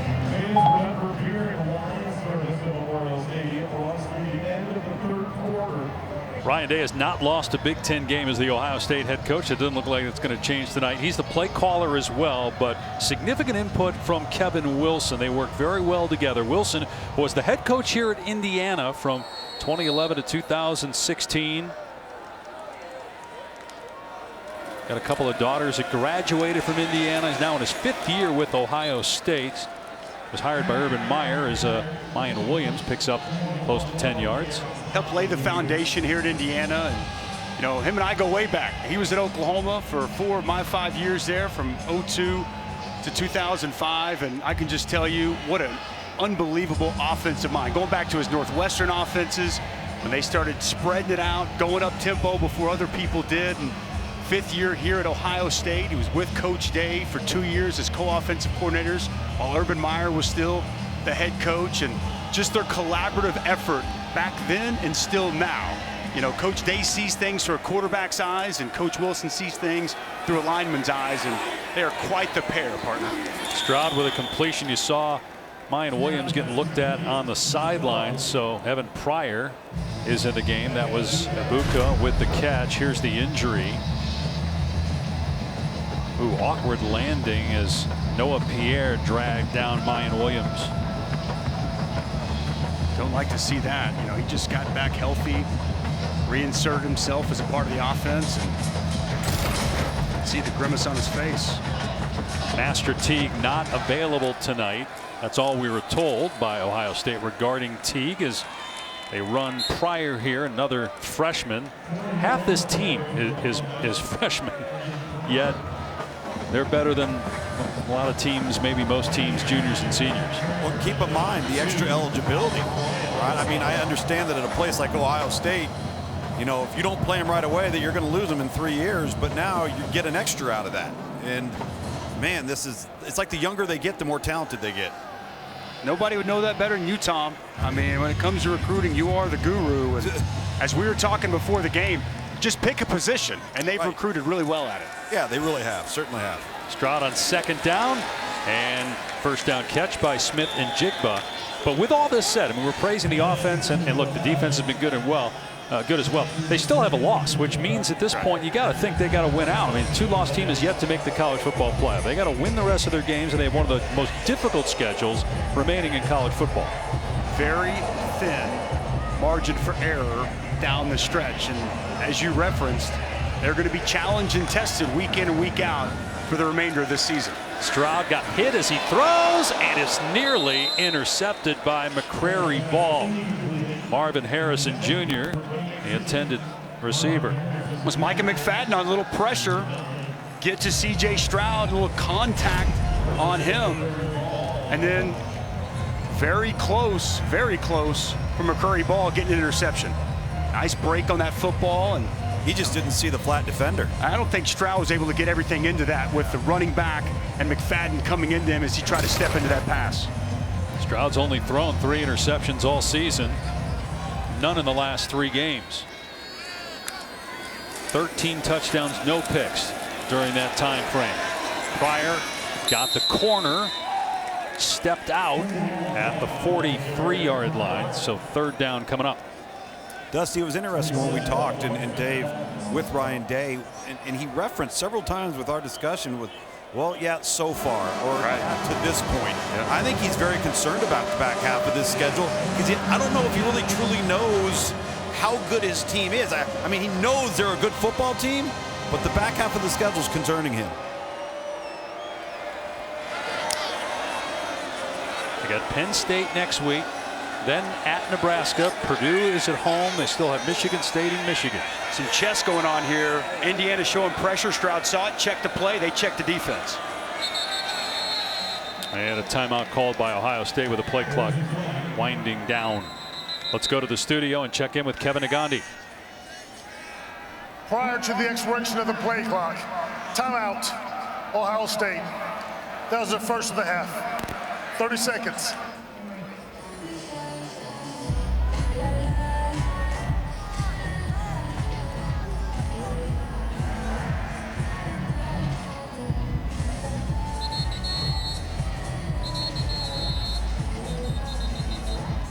Wow.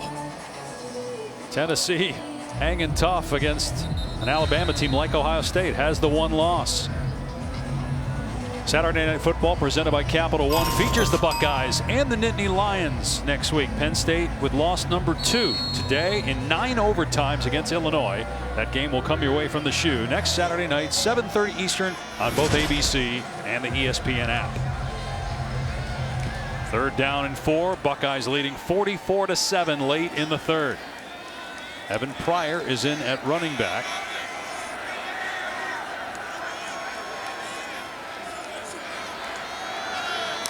C.J. Stroud will throw. Everybody covered. Stroud directing traffic, and Cade Stover comes free for a first down grab down to the 25, an 18-yard gain. Well, it's all about the protection. I mean, all day for C.J. Stroud to throw the football. They try to bring in pressure, gets picked up. Nice job by the true freshman Pryor, picking up Cam Jones on the blitz. I mean, pats the ball 2 times, and Stover is able to change his route, work to some open grass, and a nice pickup on third down. We continue to heap praise on all these skill guys. Yes, this offensive line is what really brings everything together.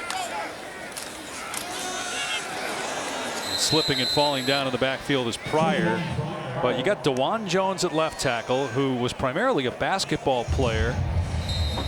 He is high school. He's from Indianapolis. He's a massive human being, about 6'8", 375.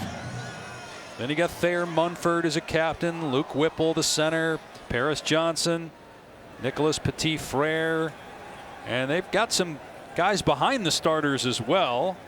Donovan Jackson, a true freshman. He's played in all the games this season. Matthew Jones, a very good player. He was the #1 center coming out of high school, and we've seen him in quite a bit here today.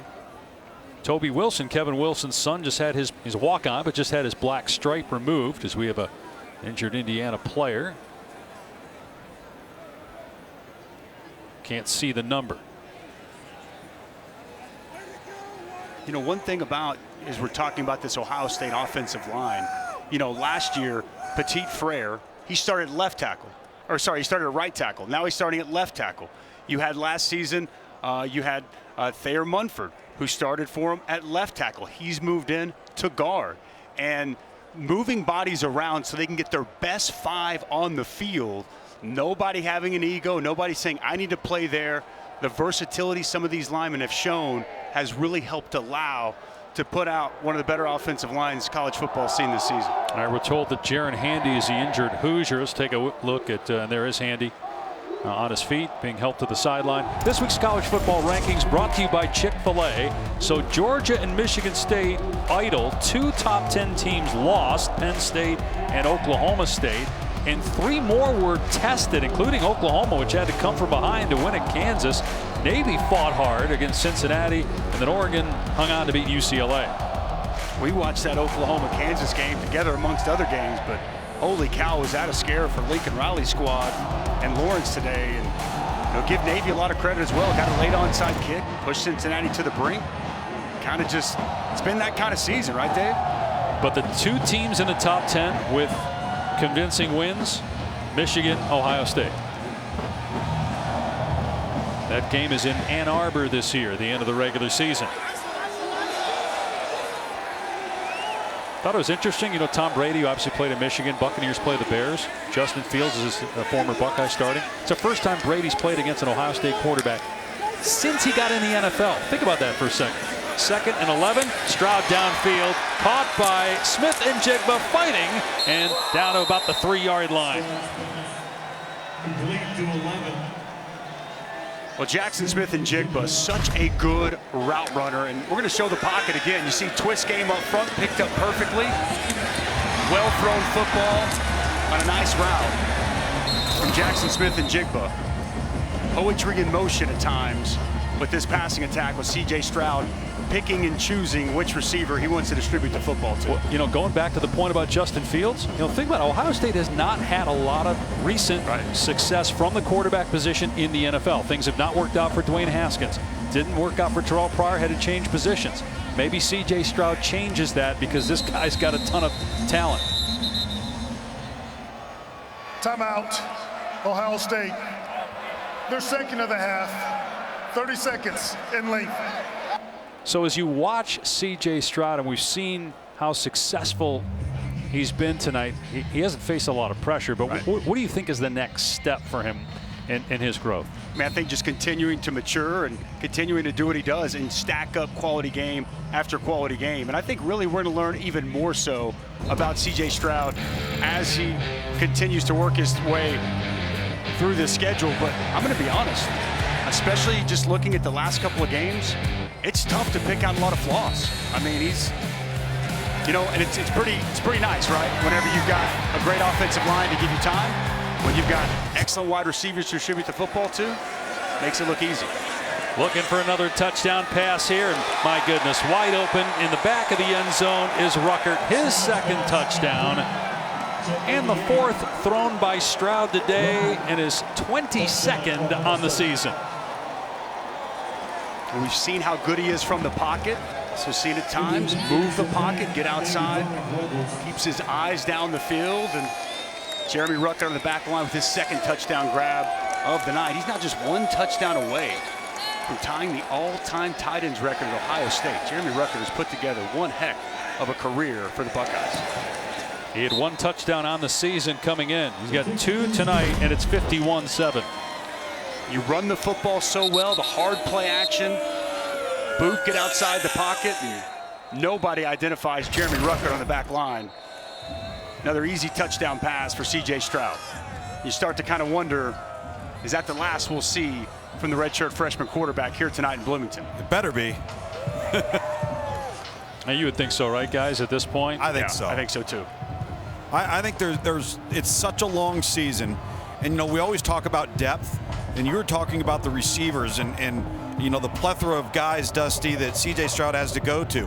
But really, there's no drop-off regardless of who he chooses. So the more reps, the more turns you're going to get this roster top to bottom, and you start getting in week 13, 14, 15, this fourth quarter matters. Well, that's what Ryan Day told us the best way they build depth, right? Or, you know, not just build depth, but for these young guys to get playing opportunities, they almost expect to blow teams out. And it's a great opportunity for other younger players to get key snaps and help their development and growth process. This will be another touchback come out to the 25 here for Indiana. You know, guys, you take a look at just some of these offensive numbers of the position ranks of the skilled players. Number 19, all top 100 players. Now you look at Chris Olave. All right, Chris Olave, again, didn't play his junior season. He transferred. He had to sit out. Had to have his senior year to get recruited. A bit of a late bloomer.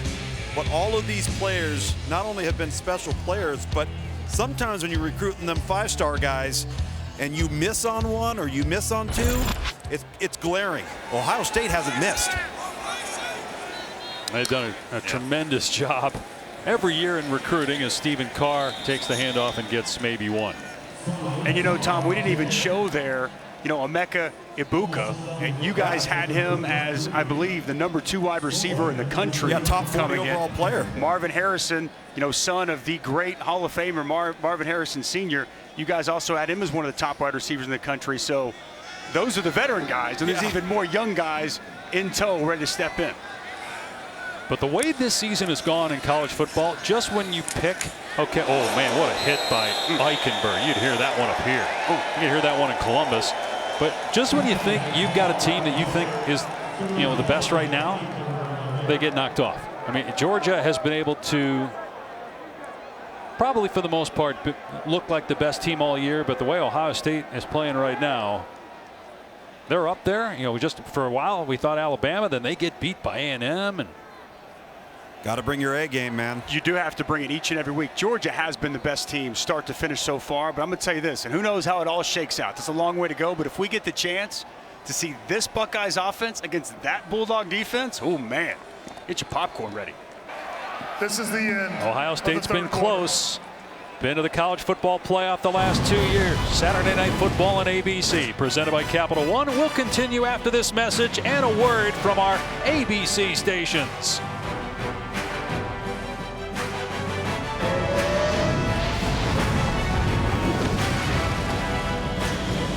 Start of the fourth quarter on a rainy night in Bloomington. Ohio State put up 30 points in the second quarter and leads Indiana 51-7 as we start the fourth. C.J. Stroud continues to add to a Heisman caliber season with 4 touchdown passes, 14 and 0 picks in the last 3 games. And Gremmel in trouble, gets outside the pocket, gets leveled as he throws incomplete. Big hit along the sideline by true freshman Jack Sawyer.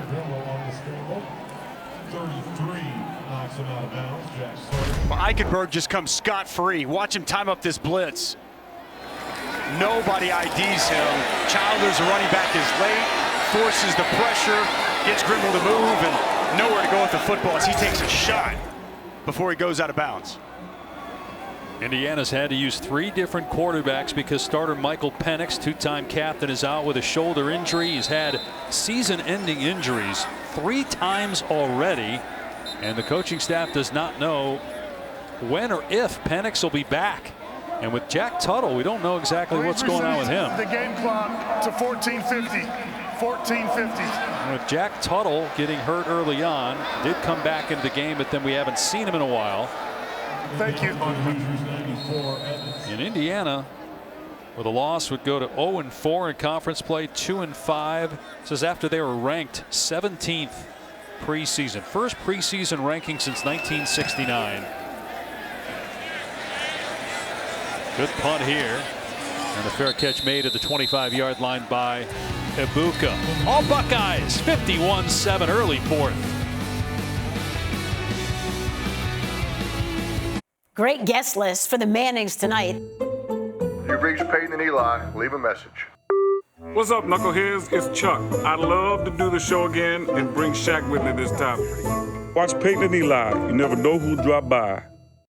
The great Frank Caliendo. Just throw it out there. He can do it. Pacino, Jack Nicholson, obviously Charles Barkley. Don't forget Peyton and Eli. Monday Night Football on ESPN2. The Saints and Seahawks doing battle. Kyle McCord is in the game at quarterback and dumps it off here to Pryor. And he's loose in the secondary and into Indiana territory. There is a penalty marker down at the 35-yard line. Very well set up screen there. Job by McCord, allowing the defenders to come to him, wait to the last second, dump it down to Pryor. True freshman to true freshman. I think some of this is going to come back.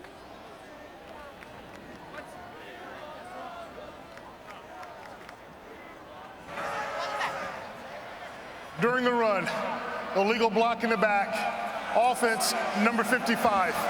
10-yard penalty from the spot of the foul, first down. It's on Matthew Jones. You got Peyton Eli, ESPN2. For defensive injury. And on ESPN, it'll be Steve Levy, Brian Greasy, Lewis Riddick with the call from Seattle, where the Seahawks are 0-2, by the way. But again, Russell Wilson is still out. Jameis Winston is balling right now. Geno Smith has played all right. But will it be enough for the Seahawks? Trying to stay in it, keep pace with the Arizona Cardinals in the NFC West. Our coverage starts with Monday Night Countdown at 6 Eastern Time. Game time is 8 on ESPN, ESPN Deportes, and the ESPN app. 40. Thank you. That'll be fun. That's a great stadium, hostile environment for opposing teams to come into. 12th man is real there in Seattle. Speaking of NFL teams, your Cards partner. So I was saying, they got keep pace. You can't get back 5 games. In the division. Arizona's got Houston tomorrow. Kyle McCord, who started the one game that C.J. Stroud did not play because of a shoulder injury. That was week 4 against Akron. McCord has 2 touchdowns and an interception on the season. He'll throw it here, and that pass on target to Marvin Harrison Jr. His father, one of the all-time greats. The Colts played collegiately at Syracuse. Run pass option. You see the offensive line's blocking run. It's a quality read there by Kyle McCord. Gets that ball out quick. And once again, true freshman to true freshman for the second time on this drive. Dusty, I feel like we're having a varsity 5th quarter. Well, these young players, as we've talked about all night, very talented for these Buckeyes. Yep. Pryor, again, a huge running lane because of that offensive line. Another chunk play on the ground, gain of 15. Yeah, just a counter. Come back with the counter, bring the tight end out in front, pull the backside guard. Big hole opens up, as you said, and good burst through it from Evan Pryor. Based on what you guys have seen so far, and again, this changes every week, is Ohio State the best team in the Big Ten right now? Based off what I've seen, yes. Yes. You know, we had Iowa last week, and we said on that broadcast, Indiana. It felt like Ohio State was trending that way. Will be a full timeout. But after studying the film and seeing them live, they are the best team in the Big Ten.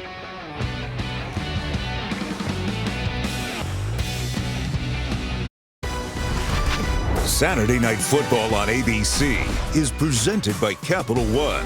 What's in your wallet? This will be 25 consecutive Big Ten wins for Ohio State, including those Big Ten championships. Since 2012, when Urban Meyer took over, they've been to the national title game twice, including last year. They won the championship after losing a game, by the way, week 2. Like this year, Oregon. That year was Virginia Tech. They're 8-0 against Michigan since Urban took over. And Ryan Day was an assistant on that staff, now in his 3rd year as the head coach. That Virginia Tech win also came in Columbus, I believe. So very similar, eerily similar to what transpired earlier this year. This is a different football team than they were in week 2. Here's McCord, and he dumps it off. And coming up short of the line to gain is Joe Royer. So again, week 2, 35-21 is a game where the defense struggled. Ohio State was number 8 that year, but they ended up winning the national title. You remember, Dave, we had them the following week, or we had Virginia Tech that following week, and they lost at home to East Carolina. Correct. With Lincoln Riley as the offensive coordinator. That's right. Wow. That's right. Like that. It's about how you respond, right? Yep. Early season adversity, how do you respond? And clearly this team has responded extremely well on both sides of the football. Pryor gets the first down on 2nd and 1 to the 30-yard line. Well, for Ohio State. Officials timeout for defensive injury. Like Lincoln Riley going to Oklahoma, not easy for your first head coaching job as a young guy, short of the age of 40. Both Lincoln Riley and Ryan Day, when they get the head coaching opportunity to take over to a place like Ohio State and at Oklahoma, and to continue to have that success. They have not missed a beat at either place. Both eerily similar, right? Offensive minds, two of the more well-respected offensive minds, both go to the prestigious universities, 2 years as coordinators before the head coaches, legendary head coaches, move on, hand them the keys. Lincoln Riley's had a ton of success, and boy, Ryan Day has just been fantastic. Has not lost in a Big Ten game, and 29-3 overall. It's been quite the start to the tenure in Columbus, Ohio for Ryan Day. Now think of all the coaches who are on that staff. I think I'm right with the timeline of this. Mike Vrabel was on that Ohio State staff. Ryan Day, Luke Fickell. They're all head coaches. Pryor knocked out of bounds. It's not a bad coaching staff, huh? And Greg Schiano then came in, and he's back at Rutgers now as a head coach.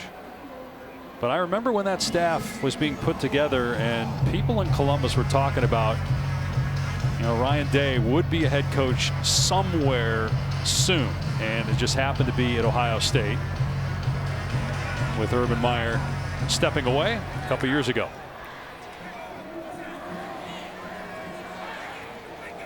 Kyle McCord in at quarterback. So C.J. Stroud, had he thrown one more touchdown pass, would have been the first quarterback ever in the Big Ten to have 3 straight games of 5 touchdowns. There's Marvin Harrison Jr. inside the 15-yard line. We've seen that before. It just happened to be from his dad. That was impressive. That was very impressive. And Ryan Day even said he's practicing. Well, watch this shake. A little shimmy. Whoop. Man. He's a lot bigger than his dad, too. Jalen Williams left hugging air after a little shoulder shimmy shake. Marvin Harrison Jr. He is, Tom, 6'3", 205. I feel like his dad was about 6'1" again. Was at Syracuse. When he got to Syracuse, he was about 165 pounds. Marvin Sr. was, and then put on some weight, but was never the biggest guy in the NFL. As that pass is knocked away, Ibuka looked like he tried to catch that with one hand. Josh Sanguinetti was there defensively. Marvin Harrison Sr. went into the Pro Football Hall of Fame in 2016 after a phenomenal career with the Colts. No question. He was just outstanding. Such a good, precise route runner. Fantastic hands, and one of the key pieces to those great Colts offenses that felt like went on forever. Him and Peyton. Marvin Harrison from Philadelphia, as Micah McFadden still playing hard, takes down Pryor for negative play. Well, I mentioned it earlier, but I got so much respect for Micah McFadden. The way he plays the game of football is the way it's meant to be played. Gives you everything he's got on the field. You see him right there, not over pursue, zone the other way with a cutback there from Pryor, and McFadden right there in position to play. And by the way, you see that cast on his hand? Okay, he had surgery 8 days before last week's Michigan State game, and he went out there. If you had a chance to see that Michigan State game, he was all over the field making plays. Not many people have that kind of toughness to continue to play even while they're trying to fight through, trying to get healthy after a surgery. Well, this program has had tremendous leadership from the players, from the coaching staff. That's going to be tested. This is more adversity than they expected, obviously, going into the year, especially after the 6-win season last year. And 2-5, and who knows with the quarterback situation. They got to go to Maryland. They got Rutgers. Yeah, you could look at that and say those are games they can win, but who's going to be their quarterback? 26-yard field goal try. And it's good from Noah Ruggles, who's 7 for 7 now in the season. And it's 54-7 Ohio State.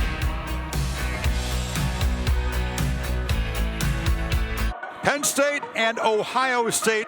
This is the game a lot of us have been waiting for. The one team to hang with Ohio State in the Big Ten. It's blocked. Grant Haley will score. Ohio State comes from behind to win by 1. This environment, it's as tough as there is in the country. From the shoe next Saturday night, Ohio State will bring a 6-1 record, 4-0 in the Big Ten. See if the Buckeyes move up in the rankings. Penn State will drop after losing in 9 overtimes to Illinois. We'll see where the Nittany Lions end up. It's their second loss of the season. The other one coming at Iowa. This will be a fair catch. Indiana will start on the 25 as we check in with Tom. Yeah, guys, just standing here, as close as I can to the coach's box on the sideline and watching Ryan Day and this staff coach. The intensity in which they are addressing their players, the importance of every down, every series. It doesn't matter that it's 54-7. You would think that we were in the first quarter against Michigan, and it just goes to show the standard, right? What you are expected to hit, regardless of who's in the game, how you're supposed to perform, what time of the game it is. It's been unbelievable to watch this team and the growth, especially with how young they are. Well, and you have the schedule coming up that's vicious. Purdue's going to drop out of the rankings, but they're on the schedule. They beat Iowa on the road. Lost today to Wisconsin at home. Stephen Carr in trouble in the backfield. Another negative play. And Carr's helmet came off as well. So here's must leave for one play. What the Buckeyes have coming up. Penn State, as we talked about. Then they got to go to Lincoln.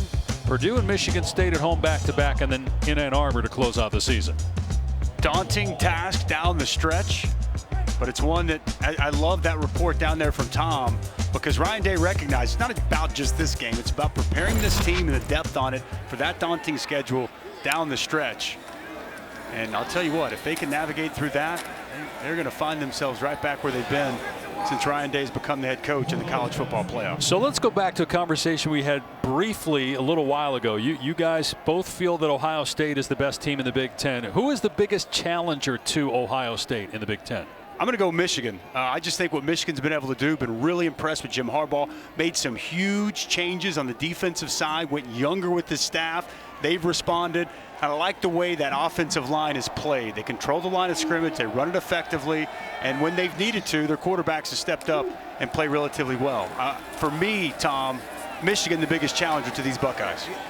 I would agree, and not just because of how they've performed, but I think if anybody, I'm not saying anybody does, but they're the one team in the conference that athletically would match up the best versus Ohio State. I don't know if Michigan State's depth is at the level of Ohio State's. Not saying that Michigan's is, but athletically they're the closest. My question would be, can that Michigan offense, can they score enough points? Right. Can Cade McNamara, can he make enough plays, make enough throws against this Buckeyes defense to keep pace with this Buckeyes? You can play good defense against this offense, and they're going to score, what, 35? I mean, so that's really my question. And we're going to find out. We'll get a chance to find out at the end of the year. Well, that punt went the length of the field. But Ohio State, halfway through this fourth quarter, leading 54-7.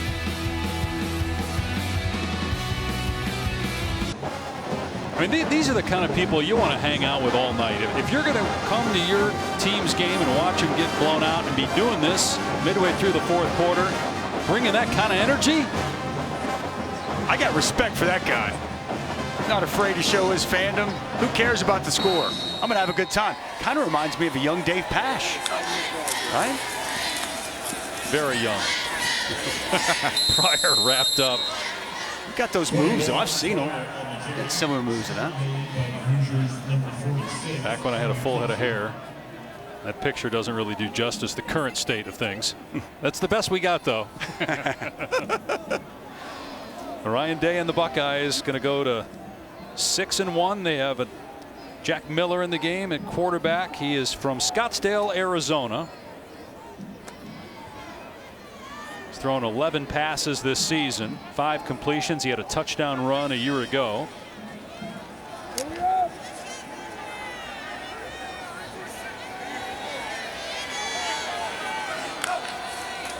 Miller on second down will hand it off to Pryor, and Pryor gets another first down out near the 20-yard line. So you look at the total offensive numbers. Ohio State now is over 500 yards. Indiana stuck on 97, and 75 of those 97 yards came on the first drive of the game for Indiana. Jack Tuttle was great. They were 4 for 4 on third down.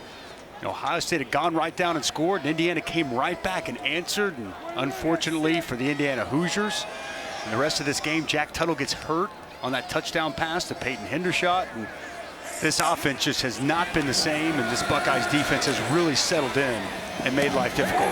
Miller with a strike. And it's a first down catch. Chris Booker with the reception.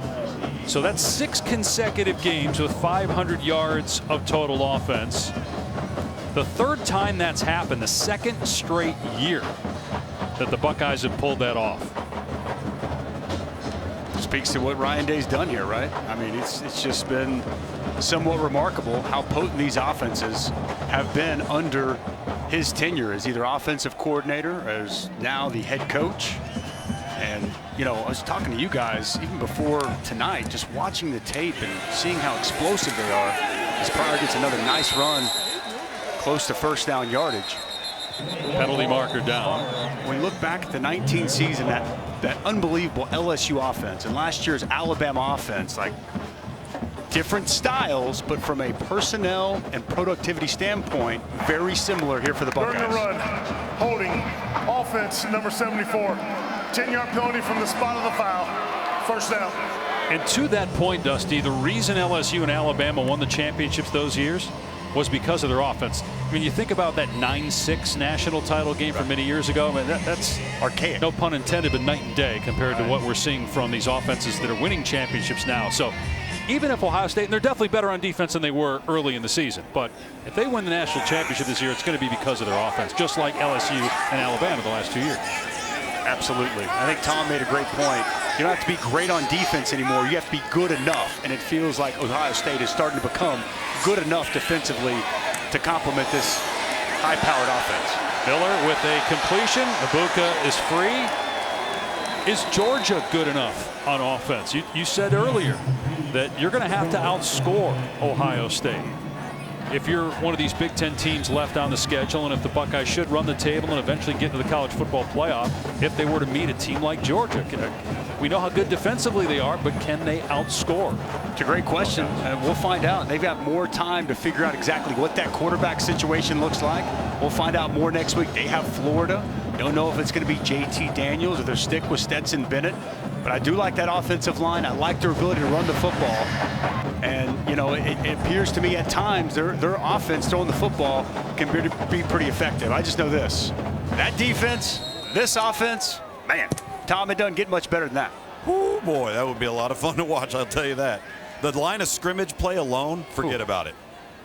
But, you know, you made you had the report earlier about the intensity on that sideline from the coaching staff. They also know that one loss, one stumble the rest of the way, right, forget about Georgia, because you're not getting in the college football playoff. Now, maybe this year, because what's really going to be interesting is if Cincinnati ends up running the table, are they automatically in? If they, as you look at if Georgia and Ohio State would play each other kind of where they are in the country from a ranking standpoint, #1 offense against #1 defense.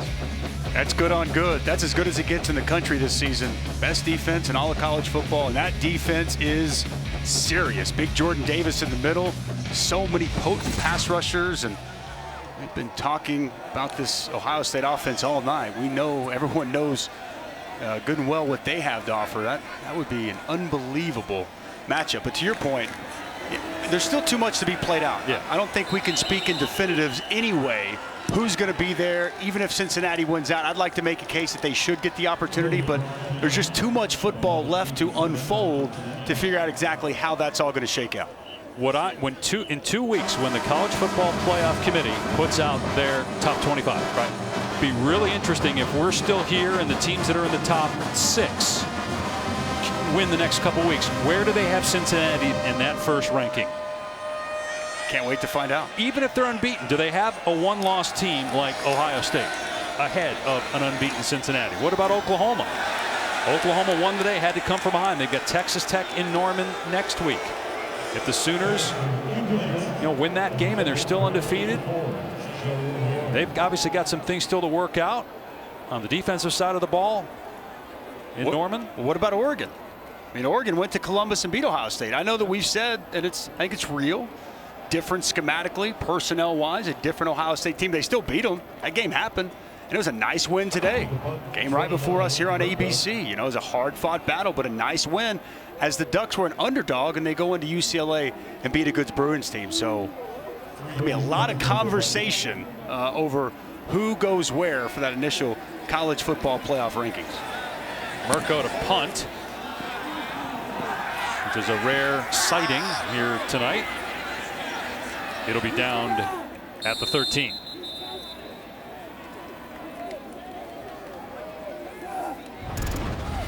Okay, so here are the active streaks for Ohio State. 22 consecutive Big Ten wins.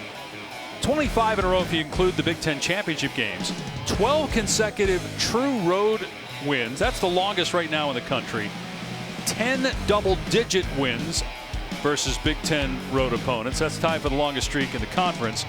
And they have not lost to Indiana since 1988. Right now, the longest win streak against a single opponent by any team in FBS.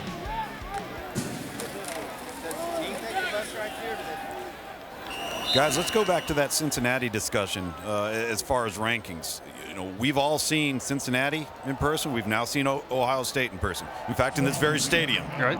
Would either of you put Cincinnati above Ohio State? No.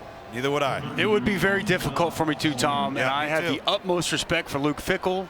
That team, I mean, I think that they've got some legit NFL guys, but it would be very difficult if, put to the test to put Cincinnati ahead of Ohio State based off of what I've watched on film coming into this game and what I've witnessed here tonight. I agree wholeheartedly. Because, again, the criteria comes down to who do you think is the best team? Not most deserving. Right. Who's the best team? And again, to your point, takes nothing away from Luke Fickell. He's done an amazing job. They have plenty of incredibly talented players on that team. They have some really good wins this season.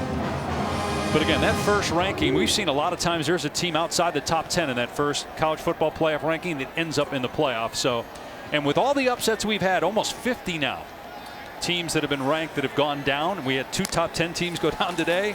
This could all change in 7 days. And as we said earlier on the broadcast, if you don't bring your A game, you don't show up, you can and potentially will get beat on any given night. That is one thing 2021 has taught us. The reality for Cincinnati, back to your original question, they need teams to lose. They need Oklahoma to lose. They need, I think, Alabama to lose, because Alabama's putting themselves right back in that conversation, and they would need a team like Ohio State to potentially lose. So, I mean, I think that is the reality. As great as Cincinnati, what they've done over the last 2 seasons, the truth is they're going to need help, and they're going to be looking around the country and hoping that some of these other teams falter as we close out the end of the season. Trent Howland taken down. We're inside a minute to go here in Bloomington. It was 7-7. And when Jack Tuttle tied the game with a touchdown pass, he got injured. He had to leave.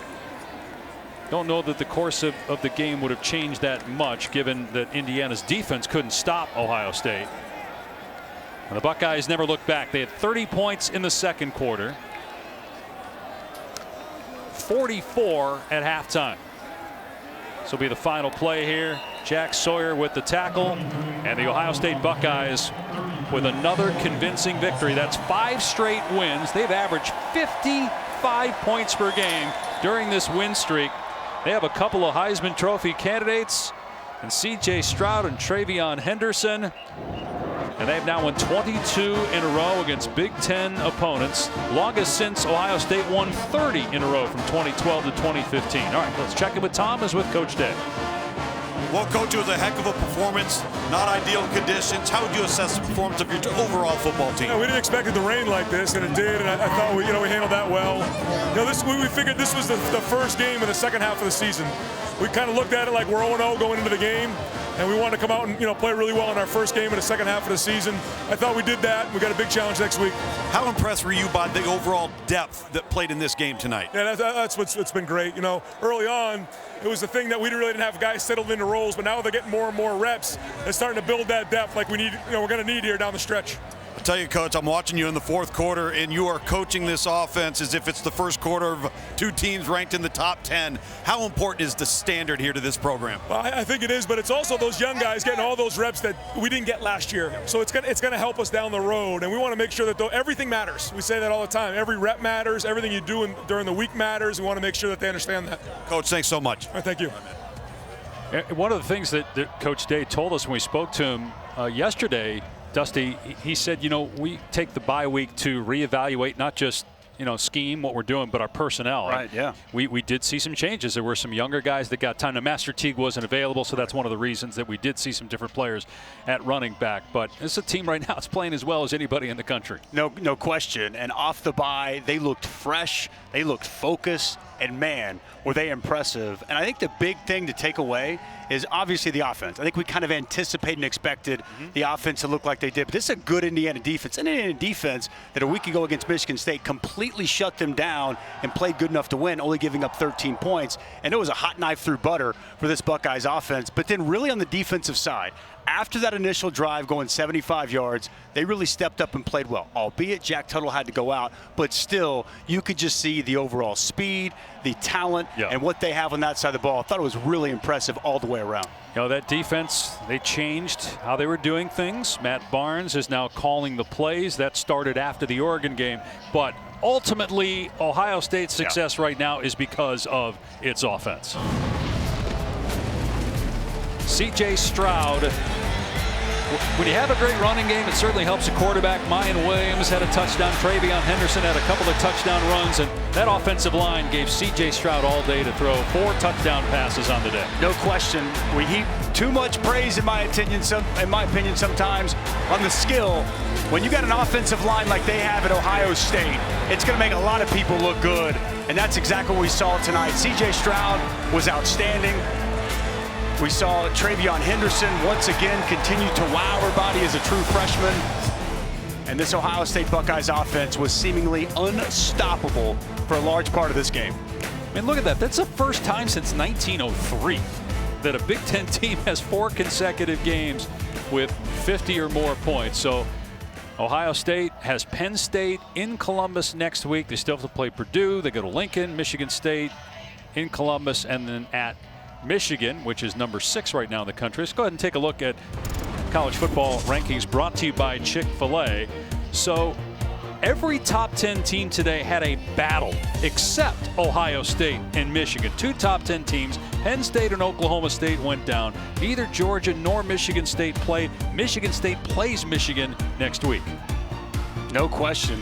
We're going to start to find out a lot. There's going to be some separation in this Big Ten East over the next several weeks. Next week's going to be off the charts. See how Penn State can respond after that tough loss today at home against Illinois. And you would imagine Ohio State's going to continue to look really, really good, especially on the offensive side. C.J. Stroud putting himself in the thick of things in the Heisman Trophy race. 21 of 28, 265 yards, 4 touchdown passes. For the 3rd straight game, no interceptions, 14 touchdowns and no picks the last 3 games. TreVeyon Henderson, 3 touchdowns, 2 on the ground, and 1 receiving.